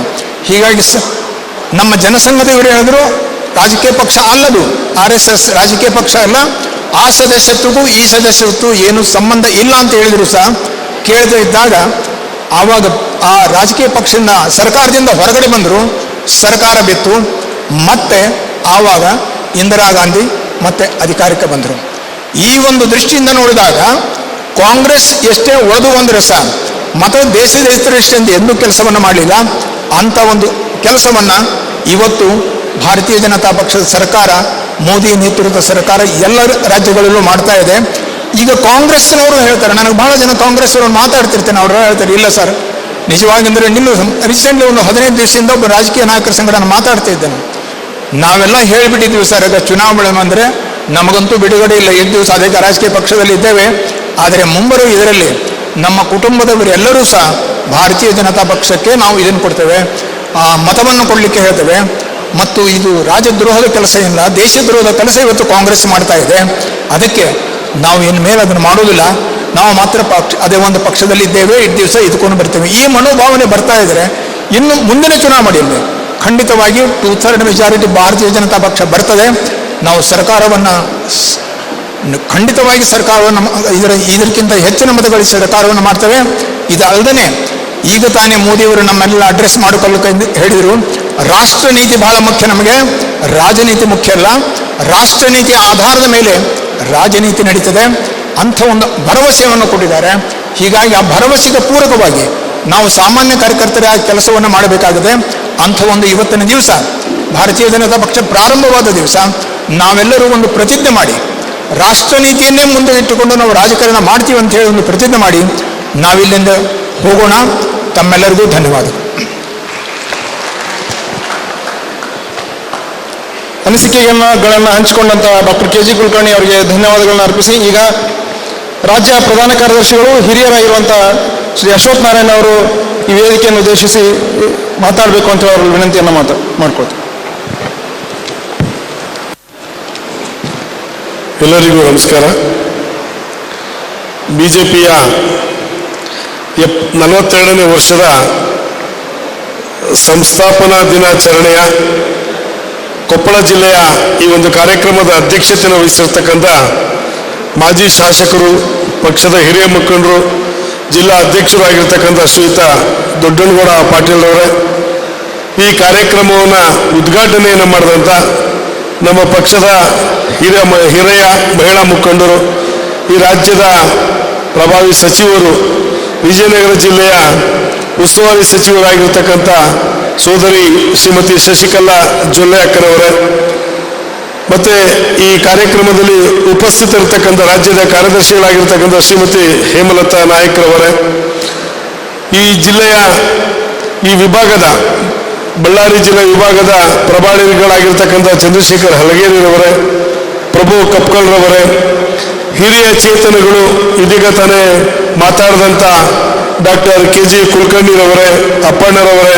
ನರೇಂದ್ರರವರೇ, ದತ್ತೂರಾವ್ ಹೊಡ್ಕೇರವರೇ, ಗುಂಡಪ್ಪ ಗನ್ನನೇರವರೇ, CV ಚಂದ್ರಶೇಖರ್ ಅವರೇ, ವೇದಿಕೆ ಮುಂಭಾಗ ಕೂತಿರ್ತಕ್ಕಂಥ ಅಂಬರೀಷ್ ಕರಡಿರವರೇ, ನವೀನ್ ಭೂಷಣ್ ರವರೇ, ಪಿರಾ ಹುಸೇನ್ ಹೊಸಳ್ಳಿರವರೇ, ಪಾಲಗಂಟಿರವರೇ, ಹಿರಿಯ ವಕೀಲರು, ಸಂಗಣ್ಣ ಒಕ್ಕಳದ್ರವರೇ, ಶ್ರೀಯುತ ನರಸಿಂಗರಾವ್ ಕುಲಕರ್ಣಿರವರೇ, ಮಾಂತೇಶ್ ಪಾಟೀಲ್ರವರೇ, ಡಾಕ್ಟರ್ ಬಸವರಾಜ್ ಕ್ಯಾವಟ್ರವರೇ ಮತ್ತು ಈ ಕಾರ್ಯಕ್ರಮದಲ್ಲಿ ಉಪಸ್ಥಿತ ನಮ್ಮೆಲ್ಲ ಸಮೂಹ ಮಾಧ್ಯಮದ ಸ್ನೇಹಿತರೆ, ಕಾರ್ಯಕ್ರಮದಲ್ಲಿ ಅಪೇಕ್ಷಿತರಾಗಿ ಬಂದಿರತಕ್ಕಂಥ ಪಕ್ಷದ ಎಲ್ಲ ಕಾರ್ಯಕರ್ತ ಮನಸ್ಸುಗಳೇ, ಯಾವುದೇ ಒಂದು ಪೊಲಿಟಿಕಲ್ ಪಾರ್ಟಿ ಈ ದೇಶದಲ್ಲಿ ತನ್ನ ಪಕ್ಷದ ಸಂಸ್ಥಾಪನಾ ದಿನಾಚರಣೆಯನ್ನು ಆಚರಣೆ ಮಾಡುತ್ತೆ ಅಂತ ಹೇಳಿದ್ರೆ ಅದು ಭಾರತೀಯ ಜನತಾ ಪಾರ್ಟಿ ಮಾತ್ರ.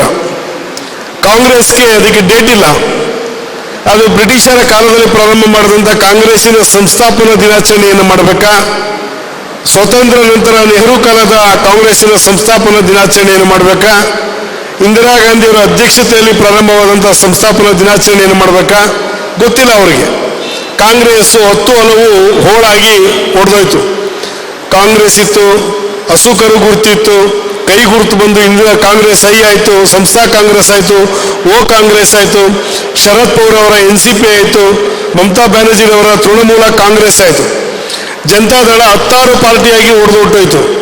ಕಮ್ಯುನಿಸ್ಟು 4 ಪಾರ್ಟಿಯಾಗಿ ಹೊಡೆದೋಯ್ತು. ಮುಸ್ಲಿಂ ಲೀಗು ಸಹ 3-4 ಪಾರ್ಟಿಗಳಾಗಿ ಹೊಡೆದೋಯ್ತು. ಆದರೆ ಭಾರತೀಯ ಜನತಾ ಪಾರ್ಟಿ ಏಪ್ರಿಲ್ 6, 1980ರಲ್ಲಿ ಪ್ರಾರಂಭವಾದಂಥ ಪಾರ್ಟಿ ಇವತ್ತಿನವರೆಗೂ ಸಹ ಒಡಕಿನ ಮಾತಿಲ್ಲದೆ ನಿರಂತರವಾಗಿ 42 ವರ್ಷಗಳ ಕಾಲ ಸಿಂಗಲ್ ಲಾರ್ಜೆಸ್ಟ್ ಪಾರ್ಟಿಯಾಗಿ ಈ ದೇಶದಲ್ಲಿ ಮಾತ್ರವಲ್ಲದೆ ಜಗತ್ತಿಗೆ ಪರಿಚಯ ಆಗಿ ಜಗತ್ತಿನಲ್ಲಿ number 1 political party, highest membership ಅನ್ನು ಹೊಂದಿರತಕ್ಕಂಥ ಒಂದು ರಾಜಕೀಯ ಪಕ್ಷವಾಗಿ ಹೊರಹೊಮ್ಮಿರ್ತಕ್ಕಂಥದ್ದು ಭಾರತೀಯ ಜನತಾ ಪಾರ್ಟಿ. ಭಾರತೀಯ ಜನತಾ ಪಾರ್ಟಿಗೆ ತನ್ನ ವೈಚಾರಿಕ ಹಿನ್ನೆಲೆ ಇದೆ. ಪಕ್ಷದ ರಾಜಕಾರಣವನ್ನು ಮಾಡೋ ಉದ್ದೇಶ ಏನು ಅನ್ನತಕ್ಕಂಥದ್ದು ನಮಗೆ ಸ್ಪಷ್ಟ ನಿಲುವಿದೆ.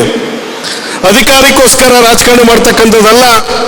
ಅಧಿಕಾರಕ್ಕೋಸ್ಕರ ನಮ್ಮ ವಿಚಾರಗಳನ್ನು ಕಾಂಪ್ರಮೈಸ್ ಮಾಡಿ ಹೊಂದಾಣಿಕೆ ಮಾಡಿಕೊಳ್ಳುವಂಥದ್ದಲ್ಲ. ನಮ್ಮದು ವೈಚಾರಿಕ ಹಿನ್ನೆಲೆ ಇದೆ.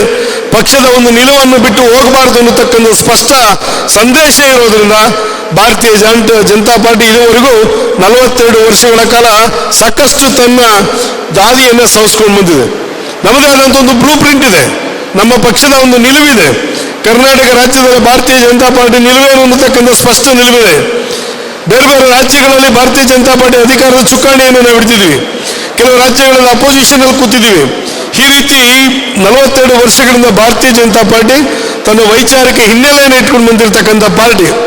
ಇವತ್ತು 42ನೇ ಸಂಸ್ಥಾಪನಾ ದಿನಾಚರಣೆ ಮಾಡಬೇಕಾದ್ರೆ ನಮಗೊಂದು ಆದೇಶ ಬಂದಿತ್ತು. ಈ ಪಕ್ಷಕ್ಕಾಗಿ ದುಡಿದಂಥ ಹಿರಿಯರನ್ನು ಗುರುತಿಸಬೇಕು, ಅವ್ರ ಮನೆಗಳಿಗೆ ಹೋಗಿ ಮಾತಾಡ್ಸ್ಕೊಂಡು ಬರಬೇಕು, ಒಬ್ಬ ಹಿರಿಯ ಕಾರ್ಯಕರ್ತರ ಮನೆ ಮೇಲೆ ಪಕ್ಷದ ಧ್ವಜವನ್ನು ಆಯ್ಸ್ ಮಾಡಬೇಕು ಅನ್ನತಕ್ಕಂಥ ಒಂದು ಸೂಚನೆ ಇತ್ತು. ಡಾಕ್ಟರ್ KG ಕುಲಕರ್ಣಿಯವ್ರ ಮನೆಗೆ ಹೋಗಿ ಅವ್ರ ಮನೆಯಲ್ಲಿ ಒಂದು ಚಾ ಕುಡ್ಕೊಂಡು ಅವ್ರ ಮನೆ ಮೇಲೆ ಪಕ್ಷದ ಧ್ವಜವನ್ನು ಆರಿಸೋದ್ರ ಮುಖೇನ 42ನೇ ಸಂಸ್ಥಾಪನಾ ದಿನಾಚರಣೆಯನ್ನು ಕೊಪ್ಪಳ ಜಿಲ್ಲೆಯನ್ನು ನಾವು ಇವತ್ತು ಆಚರಣೆಯನ್ನು ಮಾಡಿದ್ವಿ. ನರೇಂದ್ರ ಮೋದಿ ಅವರು ನಮ್ಮನ್ನೆಲ್ಲ ಕುರಿತು ಇವತ್ತು ಮಾತಾಡಿದ್ರು. ನಾವು ಮಾಡಿರ್ತಕ್ಕಂಥ ಸಾಧನೆಗಳ ಬಗ್ಗೆ, ಪಕ್ಷದ ಧ್ಯೇಯೋದ್ದೇಶದ ಬಗ್ಗೆ ಬಹಳ ಸವಿಸ್ತಾರವಾಗಿ ಮಾತಾಡಿರ್ತಕ್ಕಂಥ ನಾವೆಲ್ಲ ಇಲ್ಲಿ ಕೇಳಿದ್ವಿ. ಇವತ್ತು ದಕ್ಷಿಣದಲ್ಲಿ ಶ್ರೀಲಂಕಾದ ಪರಿಸ್ಥಿತಿ ಏನಾಗಿದೆ, ಉತ್ತರದಲ್ಲಿ ಪಾಕಿಸ್ತಾನದ ಪರಿಸ್ಥಿತಿ ಏನಾಗಿದೆ ಅನ್ನತಕ್ಕಂಥ ಸೂಕ್ಷ್ಮವಾಗಿ ಒಂದು 5 ನಿಮಿಷಗಳ ಕಾಲ ನಾವು ಮನನ ಮಾಡ್ಕೋಬೇಕು. ಆ ರಾಜಕೀಯ ಪಕ್ಷಗಳ ಪರಿಸ್ಥಿತಿಯನ್ನು, ಆ ದೇಶದ ಪರಿಸ್ಥಿತಿಯನ್ನು, ಇವೆರಡರ ಮಧ್ಯೆ ಇರತಕ್ಕಂಥ ಭಾರತ ಯಾವ ರೀತಿ ಜಗತ್ತಿನಲ್ಲಿ ಇದೊಂದು ಭಾರತ ಬಲಿಷ್ಠ ರಾಷ್ಟ್ರ ಅನ್ನತಕ್ಕಂಥ ಯಾವ ರೀತಿ ತೋರಿಸ್ಕೊಟ್ಟಿದ್ದಾರೆ ನರೇಂದ್ರ ಮೋದಿ ಅನ್ನತಕ್ಕಂಥದನ್ನ ನಾವು 5 ನಿಮಿಷಗಳ ಕಾಲ ಯೋಚನೆ ಮಾಡೋಣ. 30 ಲಕ್ಷ ಕೋಟಿ ನಾವು ಎಕ್ಸ್ಪೋರ್ಟ್ ಮಾಡಿದ್ದೀವಿ ಅಂತ ಹೇಳಿದ್ರೆ ಇಡೀ ಜಗತ್ತಿಗೆ ಭಾರತೀಯ ಜನತಾ ಪಾರ್ಟಿ ರಫ್ತು ವ್ಯವಹಾರದಲ್ಲಿ 4ನೇ ಪ್ಲೇಸಲ್ಲಿ ಇದು 30 ಲಕ್ಷ ಕೋಟಿಯನ್ನು ನಾವು ಇವತ್ತು ಎಕ್ಸ್ಪೋರ್ಟ್ ಮಾಡಿರ್ತಕ್ಕಂಥದ್ದು ನಾವೆಲ್ಲ ನೋಡಬೇಕು. ನರೇಂದ್ರ ಮೋದಿಯವರ ನೇತೃತ್ವದಲ್ಲಿ ಏನು ಎಕ್ಸ್ಪೋರ್ಟ್ ಮಾಡಿರ್ತಕ್ಕಂಥದ್ದು, ರೈತರು ಬೆಳೆದಂಥ ಬೆಳೆಗಳನ್ನು ನಾವು ಎಕ್ಸ್ಪೋರ್ಟ್ ಅನ್ನು ಮಾಡಿದ್ದೀವಿ. ಸಾಫ್ಟ್ವೇರ್ ಇಂಜಿನಿಯರ್ಗಳು ತಯಾರಿಸಿದಂಥ ಸಾಫ್ಟ್ವೇರ್ ಪ್ರಾಡಕ್ಟ್ಗಳನ್ನು ನಾವು ಎಕ್ಸ್ಪೋರ್ಟ್ಗಳನ್ನು ಮಾಡಿದ್ದೀವಿ. ಮೆಡಿಕಲ್ ಇಕ್ವಿಪ್ಮೆಂಟ್ಗಳನ್ನು ಎಕ್ಸ್ಪೋರ್ಟ್ಗಳನ್ನು ಮಾಡಿದ್ದೀವಿ. ಡಿಫೆನ್ಸ್ಗೆ ಬೇಕಾಗಿರ್ತಕ್ಕಂಥ ಬೇರೆ ಬೇರೆ ದೇಶಗಳಿಗೆ ಡಿಫೆನ್ಸ್ಗೆ ಬೇಕಾಗಿರ್ತಕ್ಕಂಥ ಪರಿಕರಗಳನ್ನು ನಾವು ಎಕ್ಸ್ಪೋರ್ಟ್ ಮಾಡಿದ್ದೀವಿ. ನಮ್ಗೆ ಯಾವುದೋ ಒಂದು AK-47 ಬೇಕು ಅಂದರೆ ಬೇರೆ ದೇಶದಿಂದ ತರಿಸ್ಕೋಬೇಕಾಯ್ತು, ರಷ್ಯಾದಿಂದ ತರಿಸ್ಕೋಬೇಕಾಯ್ತು, ಅಮೆರಿಕದಿಂದ ತರಿಸ್ಕೋಬೇಕಾಯ್ತು, ಜರ್ಮನಿಯಿಂದ ಟೆಕ್ನಾಲಜಿನ ತರಿಸ್ಕೋಬೇಕಾಯ್ತು. ಇವತ್ತು ಭಾರತ ಆ ಥರ ಅಲ್ಲ. ಆತ್ಮನಿರ್ಭರ ಭಾರತ ಯೋಜನೆ ಅಡಿಯಲ್ಲಿ ಸುಮಾರು 5 ಲಕ್ಷ ಕೋಟಿ ಸಾಲವನ್ನು ಕೊಟ್ಟು ಸಣ್ಣ ಸಣ್ಣ ಉದ್ದಿಮೆದಾರರು ಈ ದೇಶಕ್ಕೆ ಬೇಕಾಗಿರ್ತಕ್ಕಂಥ ಅವಶ್ಯಕತೆ ಇರ್ತಕ್ಕಂಥ ವಸ್ತುಗಳನ್ನು ತಯಾರು ಮಾಡೋದಲ್ಲದೆ ಬೇರೆ ರಾಷ್ಟ್ರಗಳ ಬೇಡಿಕೆಯನ್ನು ಡಿಮ್ಯಾಂಡ್ ಆ್ಯಂಡ್ ಸಪ್ಲೈ ಅನ್ನೋ ರೀತಿಯಲ್ಲಿ ನಾವು ಎಕ್ಸ್ಪೋರ್ಟ್ ಮಾಡಿರ್ತಕ್ಕಂಥದ್ದು ನಾವೆಲ್ಲ ಅನ್ಕೋಬೇಕು. ಇವತ್ತು ಎಷ್ಟೋ ದೇಶಗಳಲ್ಲಿ ಅನ್ನವಿಲ್ಲ, ಅಕ್ಕಿ ಇಲ್ಲ. ಆದರೆ ನರೇಂದ್ರ ಮೋದಿಯವರು ಸಂಕಷ್ಟ ಕಾಲದಲ್ಲಿ ಗರೀಬ್ ಕಲ್ಯಾಣ ಯೋಜನೆ ಅಡಿಯಲ್ಲಿ ಇವತ್ತು 80 ಕೋಟಿ ಜನತೆಗೆ 2.5 ಲಕ್ಷ ಕೋಟಿ ಹಣವನ್ನು ಕೊಟ್ಟು ಸುಮಾರು 2 ವರ್ಷಗಳ ಕಾಲ ಉಚಿತವಾಗಿ ರೇಷನ್ ಅನ್ನು ಕೊಟ್ಟಿರೋದಲ್ಲದೆ ಸೆಪ್ಟೆಂಬರ್ ವರೆಗೆ ಗರೀಬ್ ಕಲ್ಯಾಣ ಯೋಜನೆಯನ್ನು ವಿಸ್ತರಣೆ ಮಾಡಿರ್ತಕ್ಕಂಥದನ್ನ ನಾವು ನೋಡಬೇಕಾಗಿದೆ. ಇವತ್ತು ಮೊನ್ನೆ ಪತ್ರಿಕೆಯನ್ನು ನೋಡಿದೆ, ಡಿಸೆಂಬರ್ 2018 ಡಿಸೆಂಬರ್ 1 ಈ ದೇಶದ ರೈತರ ಸಾವಿನ ಪ್ರಮಾಣ ಕಡಿಮೆ ಆಗಿದೆ. ನರೇಂದ್ರ ಮೋದಿ ಅವರು ತಂದಿರತಕ್ಕಂಥ ಡೈರೆಕ್ಟ್ ಬೆನಿಫಿಟ್ ಸ್ಕೀಮ್ ಮುಖೇನ ರೈತರಿಗೆ ಸಿಗಬೇಕಾಗಿರ್ತಕ್ಕಂಥ ನ್ಯಾಯೋಚಿತ ಡಿಮ್ಯಾಂಡ್ಗಳು ಅವರಿಗೆ ತಲುಪ್ತಾ ಇದೆ. ನೇರವಾಗಿ ಅವರ ಅಕೌಂಟ್ಗೆ ಹಣವನ್ನು ಹೋಗ್ತಾ ಇದೆ. ಗೊಬ್ಬರದ ಸಬ್ಸಿಡಿ ಆಗ್ಬೋದು, ಕಿಸಾನ್ ಸಮ್ಮಾನ್ ಯೋಜನೆಗಳಾಗ್ಬೋದು, ಹಲವಾರು ಯೋಜನೆಗಳ ಮುಖೇನ ಇವತ್ತು ರೈತರ ಅಕೌಂಟ್ಗೆ ನೇರವಾಗಿ ಬೆನಿಫಿಟ್ ಸಿಗ್ತಾ ಇರೋದ್ರಿಂದ ದೇಶದಲ್ಲಿ ರೈತರ ಸಾವಿನ ಪ್ರಮಾಣ ಇಳಿಕೆ ಆಗಿದೆ ಅನ್ನತಕ್ಕಂಥ ಪತ್ರಿಕೆಯಲ್ಲಿ ಬರೆದಿರ್ತಕ್ಕಂಥದ್ದನ್ನು ನಾವು ನೋಡಿದ್ವಿ. ಕರ್ನಾಟಕ ರಾಜ್ಯದಲ್ಲಿ ಕೊರೋನಾ ನಿರ್ವಹಣೆಯಲ್ಲಿ ನಂಬರ್ 1 ರಾಜ್ಯ ಅಂತೇಳಿ ಇಂಡಿಯಾ ಟುಡೇ ಮ್ಯಾಗಝೈನ್ ಅವರು ಕರ್ನಾಟಕ ರಾಜ್ಯ ಸರ್ಕಾರಕ್ಕೆ ಅವಾರ್ಡ್ ಅನ್ನು ಕೊಟ್ಟಿರ್ತಕ್ಕಂಥದ್ದನ್ನ ನಾವು ನೋಡಿದ್ವಿ. ಈ ರೀತಿ ಬಸವರಾಜ ಬೊಮ್ಮಾಯಿರವರು, ಅದಕ್ಕೆ ಮುಂಚೆ ಇದ್ದಂಥ ಮನೆ ಯಡಿಯೂರಪ್ಪನವರ ಸರ್ಕಾರದಲ್ಲಿ ಸಾಕಷ್ಟು ಹಲವು ಯೋಜನೆಗಳನ್ನು ನೇರವಾಗಿ ರೈತರಿಗೆ ತಲುಪುವ ನಿಟ್ಟಿನಲ್ಲಿ ಕೆಲಸವನ್ನ ಮಾಡಿದರೆ, ಇದ್ರ ಜೊತೆಯಲ್ಲಿ ನಮ್ಮ ಕಾರ್ಯಕರ್ತರು ಹಗಲು ಇರುಳು ಪ್ರಾಣದ ಅಂಗನ್ನು ತೊರೆದು ಸೇವಾಯಿ ಸಂಘಟನೆ ಮುಖೇನ ಇವತ್ತು ಸಂಕಷ್ಟದಲ್ಲಿದ್ದಂಥ ಹಲವಾರು ಬಡವರ್ಗದ ಜನತೆಗೆ ಆ ಕೋವಿಡಿನ ಸಂದರ್ಭದಲ್ಲಿ ಕಾರ್ಯಕರ್ತರು ಮನೆಗಳಿಗೆ ಹೋಗಿ ಅದು ಮೆಡಿಸಿನ್ ಆಗ್ಬೋದು, ರೇಷನ್ ಆಗ್ಬೋದು, ಬಟ್ಟೆ ಆಗ್ಬೋದು, ಮಾಸ್ಕ್ ಆಗ್ಬೋದು, ಹಲವು ಪರಿಕರಗಳನ್ನು ಕೊಟ್ಟಿರ್ತಕ್ಕಂಥದನ್ನ ಈ ಕಾರ್ಯಕರ್ತರು ಮಾಡಿದರೆ ಇವತ್ತೇನು ಭಾರತೀಯ ಜನತಾ ಪಾರ್ಟಿ 42 ವರ್ಷಗಳಿಂದ ಈ ದೇಶದ ಒಂದು ಬಲಿಷ್ಠ ಭಾರತೀಯ ಜನತಾ ಪಾರ್ಟಿ ಅನಿಸ್ಕೊಳ್ಳೋದಕ್ಕೆ ಕಾರಣ ಏನಾದರೂ ಇದ್ರೆ ನರೇಂದ್ರ ಮೋದಿ ಅವರಿಗೆ ಅದು ಈ ಪಕ್ಷದ ಕಾರ್ಯಕರ್ತರು ನಮ್ಮ ಆಸ್ತಿ ಆಗಿರೋದ್ರಿಂದ ಈ ಪಾರ್ಟಿ ಇಷ್ಟು ಸದೃಢ ಆಗಿದೆ ಅನ್ನತಕ್ಕಂಥದ್ದನ್ನ ನರೇಂದ್ರ ಮೋದಿ ಅವರ ಅಕ್ಷರಶ 100ಕ್ಕೆ 100 ಸತ್ಯವನ್ನು ಹೇಳಿದರು. ಇವತ್ತು ಕಾರ್ಯಕರ್ತರೇ ಪಕ್ಷಕ್ಕೆ ಬೆನ್ನೆಲುಬಾಗಿ ನಿಂತು ಇವತ್ತು ಪಕ್ಷದ ಸಂಘಟನೆಯಲ್ಲಿ ಮುಂಚೂಣಿಯಲ್ಲಿದ್ದಾರೆ. ಈ ದೃಷ್ಟಿಯಿಂದ ಈಗ ಮತ್ತೊಮ್ಮೆ ನಾವು 19-20 ಅಲ್ಲ ಯಡಿಯೂರಪ್ಪನವರು ಬರ್ತಾ ಇರೋದು 19-20 ಯಡಿಯೂರಪ್ಪನವರ ನೇತೃತ್ವದ ಒಂದು ತಂಡ ಈ ವಿಭಾಗಕ್ಕೆ ಬರ್ತಾ ಇದೆ. ಅದು ದೊಡ್ಡ ಕಾರ್ಯಕ್ರಮ. 2 ದಿನಗಳ ಕಾಲ ಇದೇ ವಿಭಾಗದಲ್ಲಿ ಇರ್ತಾರೆ ಅವರು. ಇಲ್ಲಿ ಇನ್ನು ಜಿಲ್ಲೆ ಯಾವುದು ಅಂತ ನಿಶ್ಚಯ ಆಗಿಲ್ಲ. ಬಳ್ಳಾರಿ, ವಿಜಯನಗರ, ಕೊಪ್ಪಳ ಮತ್ತು ರಾಯಚೂರು ಜಿಲ್ಲೆಯಲ್ಲಿ ಯಡಿಯೂರಪ್ಪನ ನೇತೃತ್ವದ ತಂಡ 2 ದಿನಗಳ ಕಾಲ ಇಲ್ಲಿರ್ತಾರೆ. ನಮ್ಮೆಲ್ಲ ವಿಚಾರಗಳು ನಮ್ಮೆಲ್ಲ ಕಾರ್ಯಕರ್ತರ ಜೊತೆ ಇಂಟ್ರಾಕ್ಷನ್ ಮಾಡ್ತಾರೆ. ಜಿಲ್ಲಾ ಪದಾಧಿಕಾರಿಗಳ ಸಭೆ, ಕಾರ್ಯಕರ್ತರ ಸಭೆ, ಕೋರ್ ಕಮಿಟಿಯ ಸಭೆಗಳನ್ನು, ಚುನಾಯಿತ ಪ್ರತಿನಿಧಿಗಳ ಸಭೆಯನ್ನು ಮಾಡ್ತಾರೆ. ಕಾರಣ ಏನು ಅಂತಂದ್ರೆ ಸಂಘಟನಾತ್ಮಕವಾಗಿ ಭಾರತೀಯ ಜನತಾ ಪಾರ್ಟಿ ಪ್ರತಿ ಜಿಲ್ಲೆಯ ಕಾರ್ಯವೈಖರಿ ಬಗ್ಗೆ ಪರಿಶೀಲನೆ ಮಾಡಲಿಕ್ಕೆ ತಂಡದ ರೂಪದಲ್ಲಿ ನಳಿನ್ ಕುಮಾರ್ ನೇತೃತ್ವದಲ್ಲಿ ಒಂದು ತಂಡ, ಯಡಿಯೂರಪ್ಪನವರ ನೇತೃತ್ವದಲ್ಲಿ ಒಂದು ತಂಡ, ಮಾನ್ಯ ಮುಖ್ಯಮಂತ್ರಿಗಳ ನೇತೃತ್ವದಲ್ಲಿ ಒಂದು ತಂಡ ಬಂದು 6 ವಿಭಾಗದಲ್ಲಿ 2 ದಿನಗಳ ಕಾಲ ಕಾರ್ಯಕರ್ತರ ಜೊತೆಯಲ್ಲಿ ತಿಂಡಿಯನ್ನು ಮಾಡಿಕೊಂಡು, ಕಾಫಿಯನ್ನು ಕುಡ್ಕೊಂಡು ನಮ್ಮೆಲ್ಲ ವಿಚಾರಗಳನ್ನ ನಮ್ಮ ಜೊತೆ ಮನನ ಮಾಡ್ಕೊಂಡು ಬರ್ಲಿಕ್ಕೆ ಬರ್ತಾ ಇದ್ದಾರೆ. ಅವತ್ತು ಸಹ ಕಾರ್ಯಕ್ರಮವನ್ನು ನಾವು ಸಹ ಇದೇ ರೀತಿ ಯಶಸ್ವಿ ಮಾಡೋಣ ಅನ್ನತಕ್ಕಂಥದ್ದು ಹೇಳಿ, ಮುಂದಿನ ವರ್ಷ ಚುನಾವಣೆಯ ವರ್ಷ, ಅದು ಜಿಲ್ಲಾ ಪಂಚಾಯತಿ, ತಾಲೂಕ್ ಪಂಚಾಯತಿ ಮತ್ತು ಶಾಸಕರ ಚುನಾವಣೆ ನಡೀತದೆ. ಭಾರತೀಯ ಜನತಾ ಪಾರ್ಟಿ ಮತ್ತೊಮ್ಮೆ ಈ ರಾಜ್ಯದಲ್ಲಿ ತನ್ನ ಪ್ರತಿಷ್ಠೆಯನ್ನು ಪ್ರತಿಷ್ಠಾಪನೆ ಮಾಡಬೇಕು ಅನ್ನೋ ದೃಷ್ಟಿಯಿಂದ ಇವತ್ತು ಸಂಘಟನಾತ್ಮಕವಾಗಿ ಹಲವು ಕಾರ್ಯಕ್ರಮಗಳನ್ನು ನಿಶ್ಚಯ ಮಾಡಲಾಗಿದೆ. ಆ ನಿಟ್ಟಿನಲ್ಲಿ ನಾವೆಲ್ಲ ಒಟ್ಟಿಗೆ ಕೆಲಸವನ್ನ ಮಾಡೋಣ. ಸರ್ಕಾರದ ಯೋಜನೆಗಳನ್ನ, ಸಾಧನೆಗಳನ್ನ ಜನತೆಗೆ ತಲುಪಿಸುವ ನಿಟ್ಟಿನಲ್ಲಿ ಪ್ರಾಮಾಣಿಕತೆಯಿಂದ, ಬದ್ಧತೆಯಿಂದ ನಾವೆಲ್ಲ ಸಾರ್ವಜನಿಕರ ಮಧ್ಯದಲ್ಲಿ ಕೆಲಸ ಮಾಡೋಣ. ನಮ್ಮ ವಿರುದ್ಧವಾಗಿ ಕೆಲವೊಂದು ಷಡ್ಯಂತ್ರಗಳು ಮಾಡ್ಕೊಂಡ್ ಬರ್ತಾರೆ. ಆ ಷಡ್ಯಂತ್ರಗಳೇ ಅವರಿಗೆ ತಿರುಗುಮುರುಗಾಗಿರ್ತಕ್ಕಂಥ ಇತ್ತೀಚಿನ ಕೆಲವು ಬೆಳವಣಿಗೆಗಳಲ್ಲಿ ನಾವೆಲ್ಲ ನೋಡ್ಕೊಂಡ್ ಬರ್ತಾ ಇದೀವಿ. ಸಾರ್ವಜನಿಕರ ಮಧ್ಯದಲ್ಲಿ ನಾವು ಹೇಳಬೇಕಾಗಿದೆ ನಮ್ಮ ಯೋಜನೆಗಳು ಎಷ್ಟು ಮಟ್ಟಿಗೆ ಜನತೆಗೆ ತಲುಪಿದೆ ಅನ್ನತಕ್ಕಂಥದ್ದನ್ನ ಹೇಳುವಂಥ ದಿನಗಳ ಮುಂದಿನ ದಿನಗಳ ಹಲವಾರು ಕಾರ್ಯಕ್ರಮಗಳು ನಿಶ್ಚಯ ಆಗಿದೆ. ಆ ನಿಟ್ಟಿನಲ್ಲಿ ನಾವೆಲ್ಲ ಕಾರ್ಯಪ್ರವೃತ್ತರಾಗಿ ಸಾರ್ವಜನಿಕರ ಮಧ್ಯದಲ್ಲಿ ನಾವು ಕೆಲವು ನಮ್ಮ ಸಾಧನೆಗಳನ್ನು ಪೊಲಿಟಿಕಲ್ ಡಿಬೇಟ್ ಆಗಿ ತೆಗೆದುಕೊಂಡು ನಾವು ಕೆಲಸ ಮಾಡೋಣ ಅನ್ನತಕ್ಕಂಥ ಮಾತನ್ನು ಹೇಳಿ ಈ 42ನೇ ಸಂಸ್ಥಾಪನಾ ದಿನಾಚರಣೆಯನ್ನ ಶ್ರೀಮತಿ ಶಶಿಕಲಾ ಜೊಲ್ಲೆ ಅವರು ವಿದ್ಯುಕ್ತವಾಗಿ ಉದ್ಘಾಟನೆಯನ್ನು ಮಾಡಿ ಇದೀಗ ಚಾಲನೆಯನ್ನು ಕೊಟ್ಟು ಕಾರ್ಯಕರ್ತರಿಗೊಂದು ಸ್ಫೂರ್ತಿದಾಯಕವಾಗಿ ಕೆಲವು ವಿಚಾರಗಳನ್ನು ಹೇಳಿದರೆ ಅವ್ರಿಗೂ ಸಹ ವಂದಿಸಿ ಈ ಕಾರ್ಯಕ್ರಮದಲ್ಲಿ ಬಂದು ಭಾಗವಹಿಸಿ ಕಾರ್ಯಕ್ರಮ ಯಶಸ್ವಿ ಮಾಡಿದಂತ ತಮ್ಮೆಲ್ಲರಿಗೂ ಹೊಂದಿಸಿ, ಮಾಧ್ಯಮದವರಿಗೂ ಹೊಂದಿಸಿ ನನ್ನ ಮಾತನ್ನು ಮುಗಿಸ್ತಾ ಇದ್ದೀನಿ. ನಮಸ್ಕಾರ. ಜೈ ಹಿಂದ್, ಜೈ ಕರ್ನಾಟಕ. ನಮ್ಮೆಲ್ಲರನ್ನ ಉದ್ದೇಶಿಸಿ ಮಾತನಾಡಿದಂಥ ಶ್ರೀ ಅಶ್ವಥ್ ನಾರಾಯಣ್ ಜಿ ಅವರಿಗೆ ತುಂಬ ಹೃದಯದ ಧನ್ಯವಾದಗಳನ್ನು ಅರ್ಪಿಸಿ ಈಗ ಶೋಭಾಯಾತ್ರೆ ಪ್ರಾರಂಭ ಆಗುತ್ತೆ. देवी और सज्जनों, आज नवरात्रि की 5वीं तिथि भी है. आज के दिन हम सभी मां स्कंद माता की पूजा करते हैं और हम सब ने देखा है मां स्कंद माता कमल के आसन पर विराजमान रहती है और अपने दोनों हाथों में कमल का फूल थामे रहती है। मेरी प्रार्थना है कि मां स्कंद माता का आशीर्वाद देशवासियों पर, पार्टी के प्रत्येक कर्मठ कार्यकर्ता पर, प्रत्येक सदस्य पर हमेशा बना रहे। मैं देश और दुनिया भर में फैले भाजपा के प्रत्येक सदस्य को बहुत बहुत शुभकामनाएं देता हूं। कश्मीर से कन्याकुमारी, कच्छ से कोहिमा तक भाजपा एक भारत श्रेष्ठ भारत के संकल्प को निरंतर सशक्त कर रही है। श्रद्धेय डॉक्टर श्यामा प्रसाद मुखर्जी, पंडित दीनदयाल उपाध्याय जी, अटल बिहारी वाजपेयी जी, राजमाता सिंधिया जी, कुशाभाऊ ठाकरे, सुंदर सिंह जी भंडारी, अनेक अनेक महापुरुष, ऐसी अनेक विभूतियों ने जिन्होंने जनसंघ से लेकर भाजपा तक इस पार्टी के निर्माण में खुद को खपा दिया, मैं उन सब के चरणों में नमन करता हूं। साथियों, इस बार का स्थापना दिवस 3 वजहों से बहुत महत्वपूर्ण हो गया है।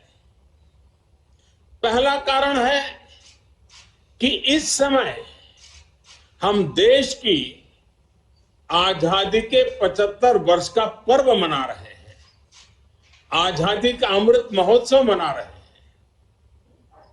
ये प्रेरणा का बहुत बड़ा अवसर है।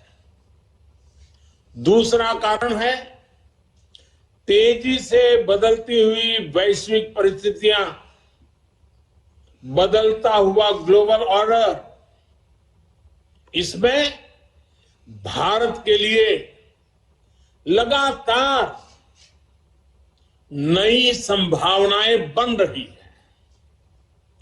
तीसरा कारण भी उतना ही अहम है। कुछ सप्ताह पहले 4 राज्यों में भाजपा की डबल इंजन की सरकारें वापस लौटी है।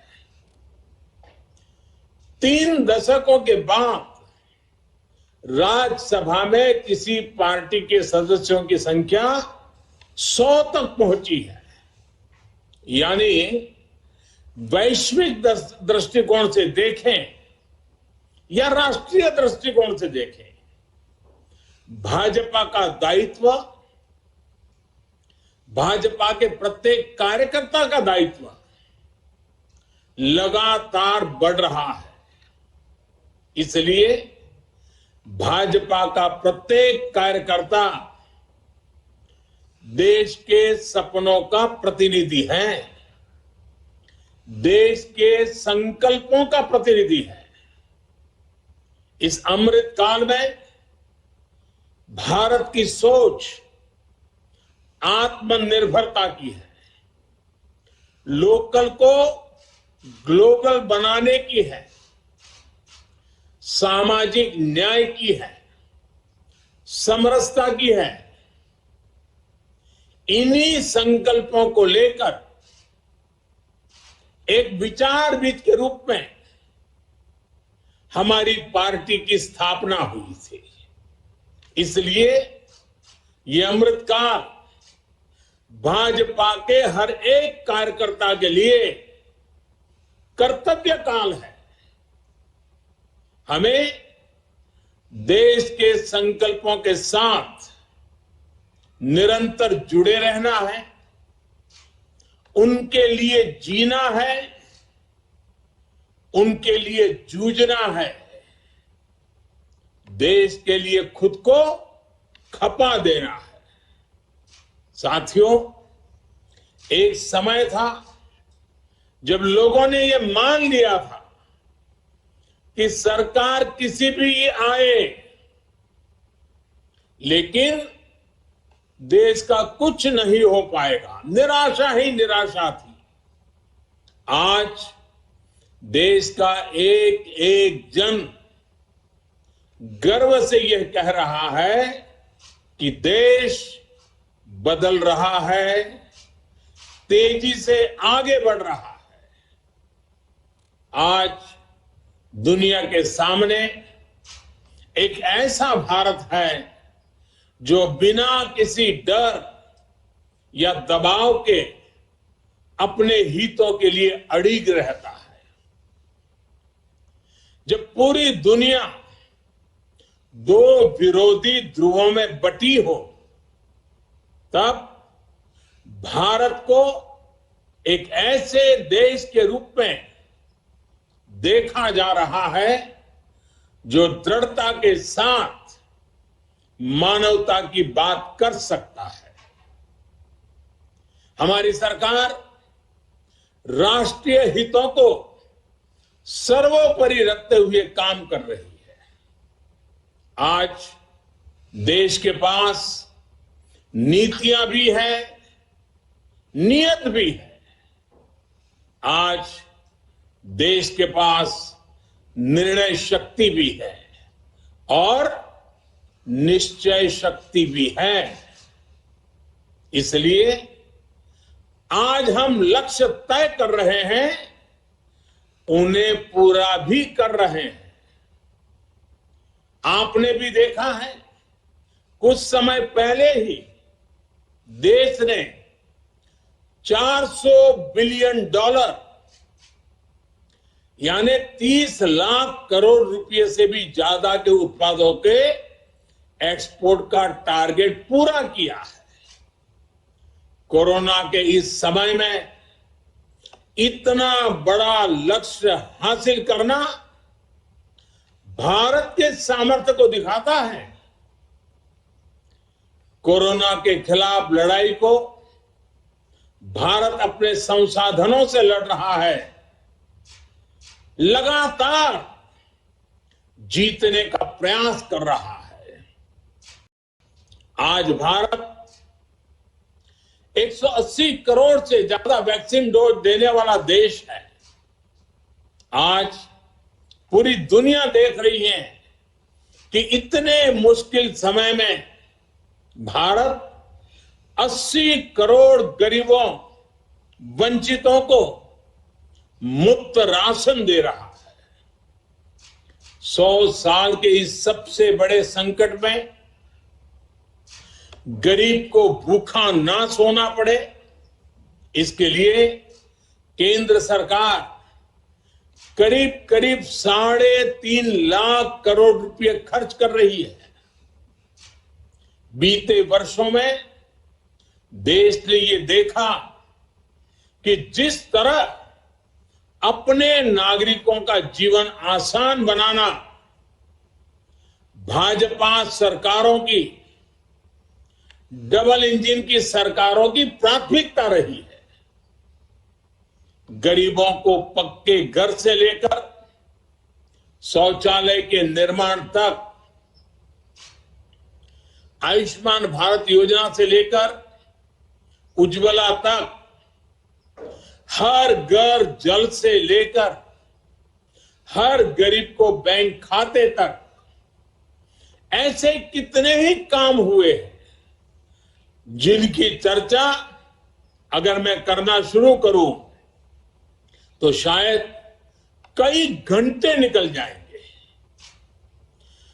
सबका साथ, सबका विकास के मंत्र के साथ हम सबका विश्वास प्राप्त कर रहे हैं। देश के विकास के लिए दिन रात मेहनत कर रहे हैं।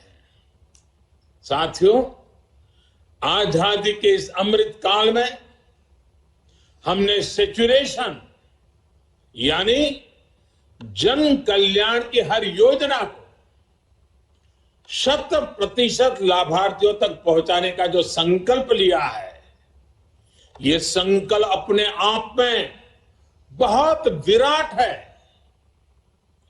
सैचुरेशन तक पहुंचने के इस अभियान का मतलब है भेदभाव की सारी गुंजाइश को खत्म करना, तुष्टीकरण की आशंकाओं को समाप्त करना, स्वार्थ के आधार पर लाभ पहुंचाने की प्रवृत्ति को खत्म करना और समाज की आखिरी पंक्ति में खड़े आखिरी व्यक्ति तक सरकारी लाभ पहुंचे, ये सुनिश्चित करना। यही तो है सबका साथ सबका विकास। जब सरकारी मशीनरी का लक्ष्य हर पात्र व्यक्ति तक पहुंचने का हो, तो फिर पक्षपात, भेदभाव टिक ही नहीं सकता। इसलिए हमारा ये सेवा भाव अभियान सोशल जस्टिस, सामाजिक न्याय का बहुत बड़ा माध्यम है।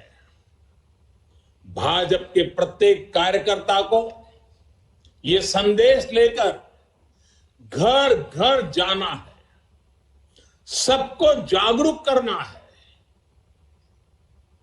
साथियों, हमारे देश में दशकों तक कुछ राजनीतिक दलों ने सिर्फ वोट बैंक की राजनीति की। कुछ लोगों को ही वायदे करो, ज्यादातर लोगों को तरसा कर रखो। भेदभाव, भ्रष्टाचार, ये सब वोट बैंक की राजनीति का साइड इफेक्ट था। लेकिन भाजपा ने इस वोट बैंक की राजनीति को ना सिर्फ टक्कर दी है, बल्कि इसके नुकसान देशवासियों को समझाने में भी सफल रही है। भाजपा की नेक नियत, नेक इरादों से किए जा रहे कार्य, उसे इसलिए जनता से भरपूर आशीर्वाद मिल रहा है। आज देश में ऐसी सरकार है जिसकी वैचारिक निष्ठा अंत्योदय में है। गरीबों, दलितों, पिछड़ों, महिलाओं के हितों के लिए, उनके उत्थान के लिए काम करना, ये हमारी पार्टी के मूल संस्कार है। इसलिए आज दलितों, पिछड़ों, आदिवासियों, किसानों, नौजवानों के साथ ही जिस तरह महिलाएं भाजपा के पक्ष में मजबूती से खड़ी हुई है, वो अपने आप में एक नए युग की ताकत का प्रतिबिंब है। पिछले कई चुनावों में हमने लगातार देखा है, भाजपा का विजय तिलक करने के लिए सबसे आगे हमारी माताएं बहनें आती है। ये केवल एक चुनावी घटना भर नहीं है, एक ऐसा सामाजिक और राष्ट्रीय जागरण है जिसका इतिहास में विश्लेषण किया जाएगा। देश ने महिलाओं को नए अधिकार दिए, सुशासन और कड़े कानूनों से उनमें सुरक्षा का भाव पैदा किया। महिलाओं के स्वास्थ्य की चिंता से लेकर उनकी रसोई की चिंता, गैस, बिजली, राशन की चिंता, इनके जरिए देश ने उनका जीवन बदला है। आज देश की नारी शक्ति के भीतर जो आत्मविश्वास पैदा हुआ है, आर्थिक फैसलों में उनकी जो सहभागिता बढ़ी है, वो भारत के भविष्य को दिशा दे रही है। देश के विकास में महिलाओं की भागीदारी बढ़े, उनकी सक्रियता बढ़े, ये विश्वास बढ़े, ये हमारा बहुत बड़ा दायित्व है। साथियों, हमारे लिए राजनीति और राष्ट्रनीति साथ साथ चलते हैं। हम राष्ट्रनीति से राजनीति को अलग कर करके चलने वाले लोग नहीं हैं, लेकिन ये भी सच्चाई है कि अभी भी देश में दो तरह की राजनीति चल रही है। एक राजनीति है परिवार भक्ति की और दूसरी है राष्ट्र भक्ति की। केंद्रीय स्तर पर अलग अलग राज्यों में हमारे यहां कुछ राजनीतिक दल है जो सिर्फ और सिर्फ अपने अपने परिवार के हितों के लिए काम करते हैं। परिवारवादी सरकारों में परिवार के सदस्यों का स्थानीय निकाय से लेकर संसद तक में दबदबा रहता है। ये लोग भले ही अलग अलग राज्यों में हो, लेकिन परिवारवाद के तार से जुड़े रहते हैं। एक दूसरे के भ्रष्टाचार को ढककर रखते हैं। बीते दशकों में इस वजह से देश का बहुत बड़ा नुकसान हुआ है। इन परिवारवादी पार्टियों ने देश के युवाओं को भी कभी आगे नहीं बढ़ने दिया। उनके साथ हमेशा विश्वासघात किया है। और आज हमें गर्व होना चाहिए कि आज भाजपा ही इकलौती पार्टी है जो इस चुनौती से देश को सजग कर रही है, सतर्क कर रही है। पहली बार भाजपा ने ही इसके खिलाफ बोलना शुरू किया और इसे चुनावी मुद्दा भी बनाया।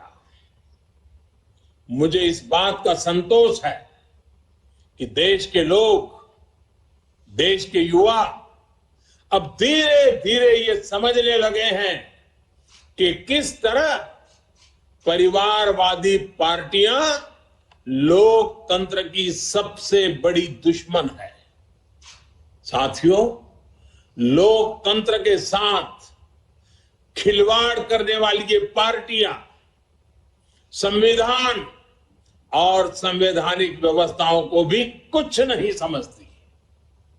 ऐसी पार्टियों से आज भी हमारे कार्यकर्ता अन्याय, अत्याचार और हिंसा के खिलाफ लोकतांत्रिक मूल्यों के साथ लड़ रहे हैं। इनमें से कई कार्यकर्ताओं को अपना बलिदान तक देना पड़ा है। हम सब हमारे इन कार्यकर्ताओं के परिवारों की पीड़ा में शामिल है। मैं सभी कार्यकर्ताओं को विश्वास दिलाता हूं कि भाजपा ऐसे राज्यों में लोकतांत्रिक मूल्यों की फिर से स्थापना करने के लिए निरंतर संघर्ष करती रहेगी। और ये महासंघर्ष, ये महायज्ञ तब तक चलेगा जब तक लोकतंत्र विरोधी ताकतों को हम परास्त नहीं कर देते। साथियों, आज पार्टी के स्थापना दिवस पर मेरा एक आग्रह आपसे नमो ऐप पर कमल पुष्प मॉड्यूल से जुड़ने का भी है। जिन अनगिनत लोगों ने पार्टी के लिए, देश के लिए खुद को खपा दिया, 3-3, 4-4 पीढ़ी खपा दी, ये कमल पुष्प उनको समर्पित है। कमल पुष्प एक तरह से सभी भाजपा कार्यकर्ताओं के लिए प्रेरणा का पुष्प है। कमल पुष्प को आप जितनी बार पढ़ेंगे, आपको हर जीवन गाथा, एक से बढ़कर एक जीवन गाथा, उससे नई ऊर्जा मिलेगी, मार्गदर्शन मिलेगा। साथियों, आज देश जमीन से जुड़े तमाम अभियानों को आगे बढ़ा रहा है और भाजपा के कार्यकर्ता के रूप में जमीन पर उनके सारथी आप ही हैं। अभी कुछ दिन बाद ही ज्योतिबा फुले और बाबा साहब आंबेडकर जी की जयंती है। पार्टी आज से सामाजिक न्याय पखवाड़ा शुरू करने जा रही है। मेरा आप सभी से विशेष आग्रह है कि इस अभियान में सक्रियता से जुड़े। सरकार गरीबों के लिए जो योजनाएं चला रही है, जो प्रयास कर रही है, उनके प्रति देशवासियों को जागरूक करें और एक कार्यकर्ता के रूप में पार्टी मुझे जो आदेश करेगी, मैं भी कार्यकर्ता के रूप में पूरी मेहनत करूंगा। आपका साथी कार्यकर्ता होने के नाते यही मेरी आपसे भी अपेक्षा है। मुझे पूरा विश्वास है कि हम सब मिलकर इसी तरह राष्ट्र सेवा के यज्ञ में अनवरत लगे रहेंगे। आपके प्रयासों से देश अनंत ऊंचाइयों तक पहुंचेगा। आज के इस कार्यक्रम में स्थापना दिवस के अवसर पर मंच पर उपस्थित हमारे भारत के यशस्वी प्रधानमंत्री सम्माननीय नरेंद्र मोदी जी, हमारे संसद भवन के कमेटी हॉल से, एनेक्सी के कमेटी हॉल से जुड़े हुए भारत सरकार के सभी मंत्री और हमारे सांसदगण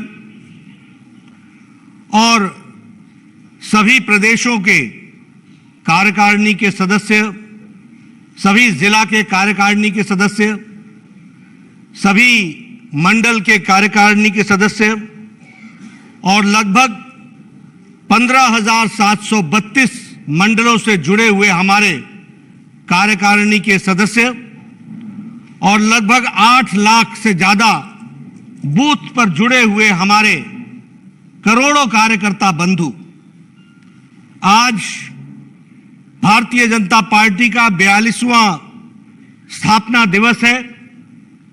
यह हम सब के लिए बहुत ही खुशी का विषय है और ये हम सब के लिए सुअवसर है जब भारत के यशस्वी प्रधानमंत्री, जिन्होंने इस भारतीय जनता पार्टी की यात्रा में अपने जीवन को लगाया है और जिन्होंने हमारा मार्गदर्शन किया है, ऐसे यशस्वी प्रधानमंत्री जी का हम सबको मार्गदर्शन मिलेगा, संबोधन मिलेगा। मैं अपनी ओर से और आप सभी करोड़ों कार्यकर्ताओं की ओर से उनका हार्दिक अभिनंदन करता हूं, स्वागत करता हूं।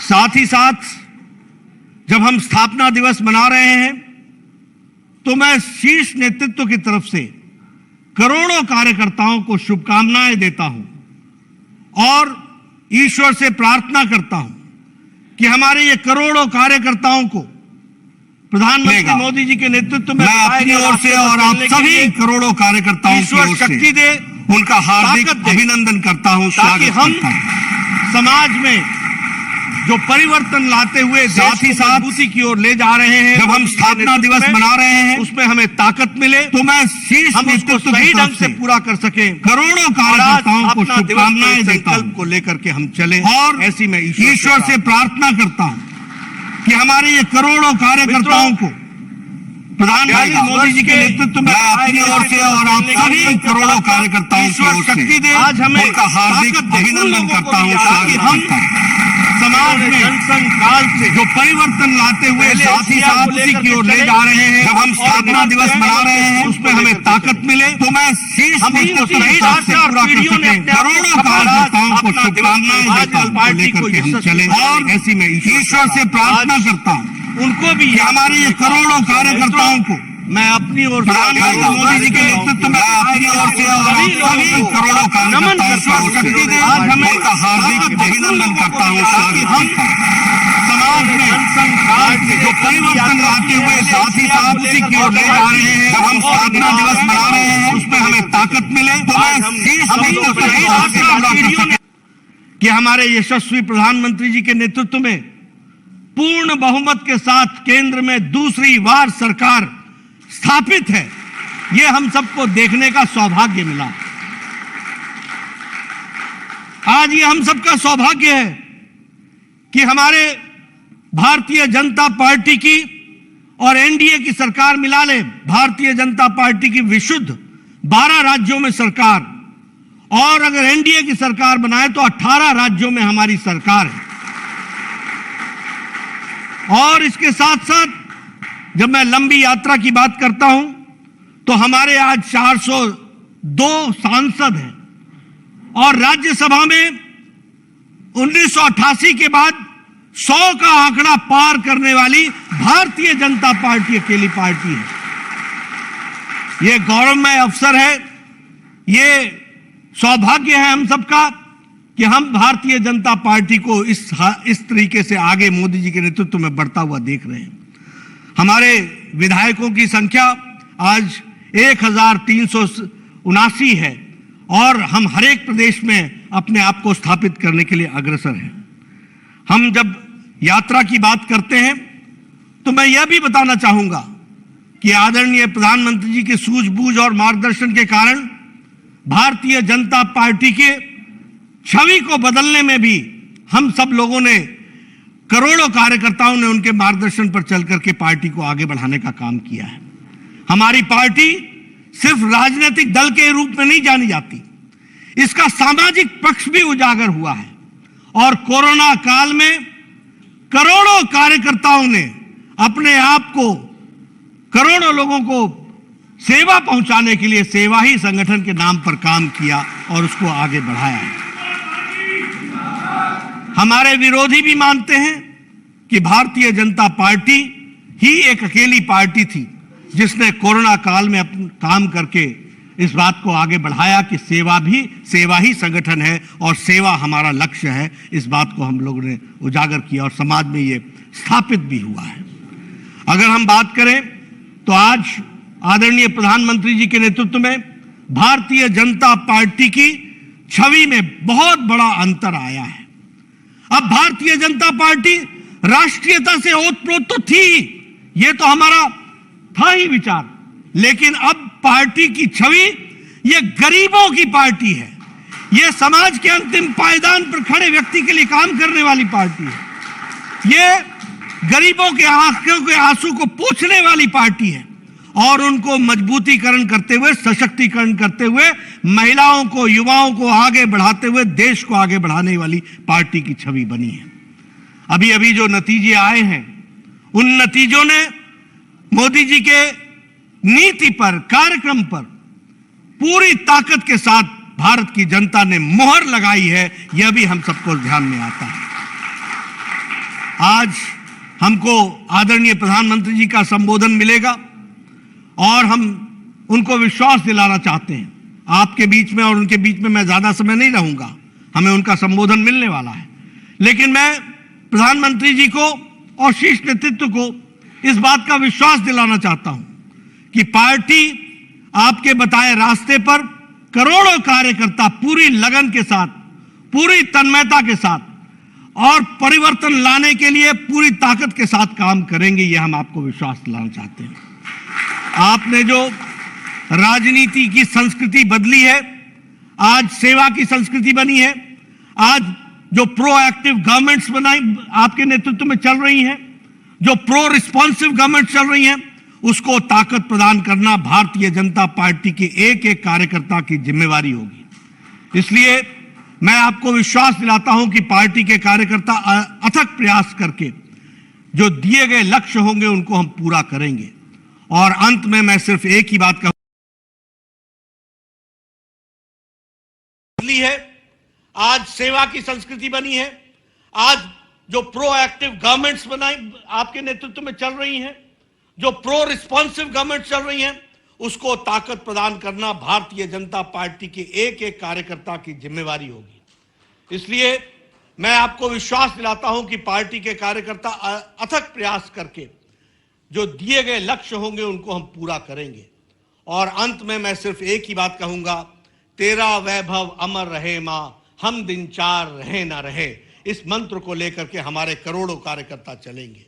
मैं आज के इस सुअवसर पर आदरणीय प्रधानमंत्री जी से निवेदन करूंगा कि वो हमारे करोड़ों कार्यकर्ताओं को जो बूथ स्तर तक आपके साथ डिजिटल माध्यम से जुड़े हैं, उनको आप संबोधित करें और उनको आप मार्गदर्शन करें। उनके लिए मैं आपको पुनः आमंत्रित करता हूं।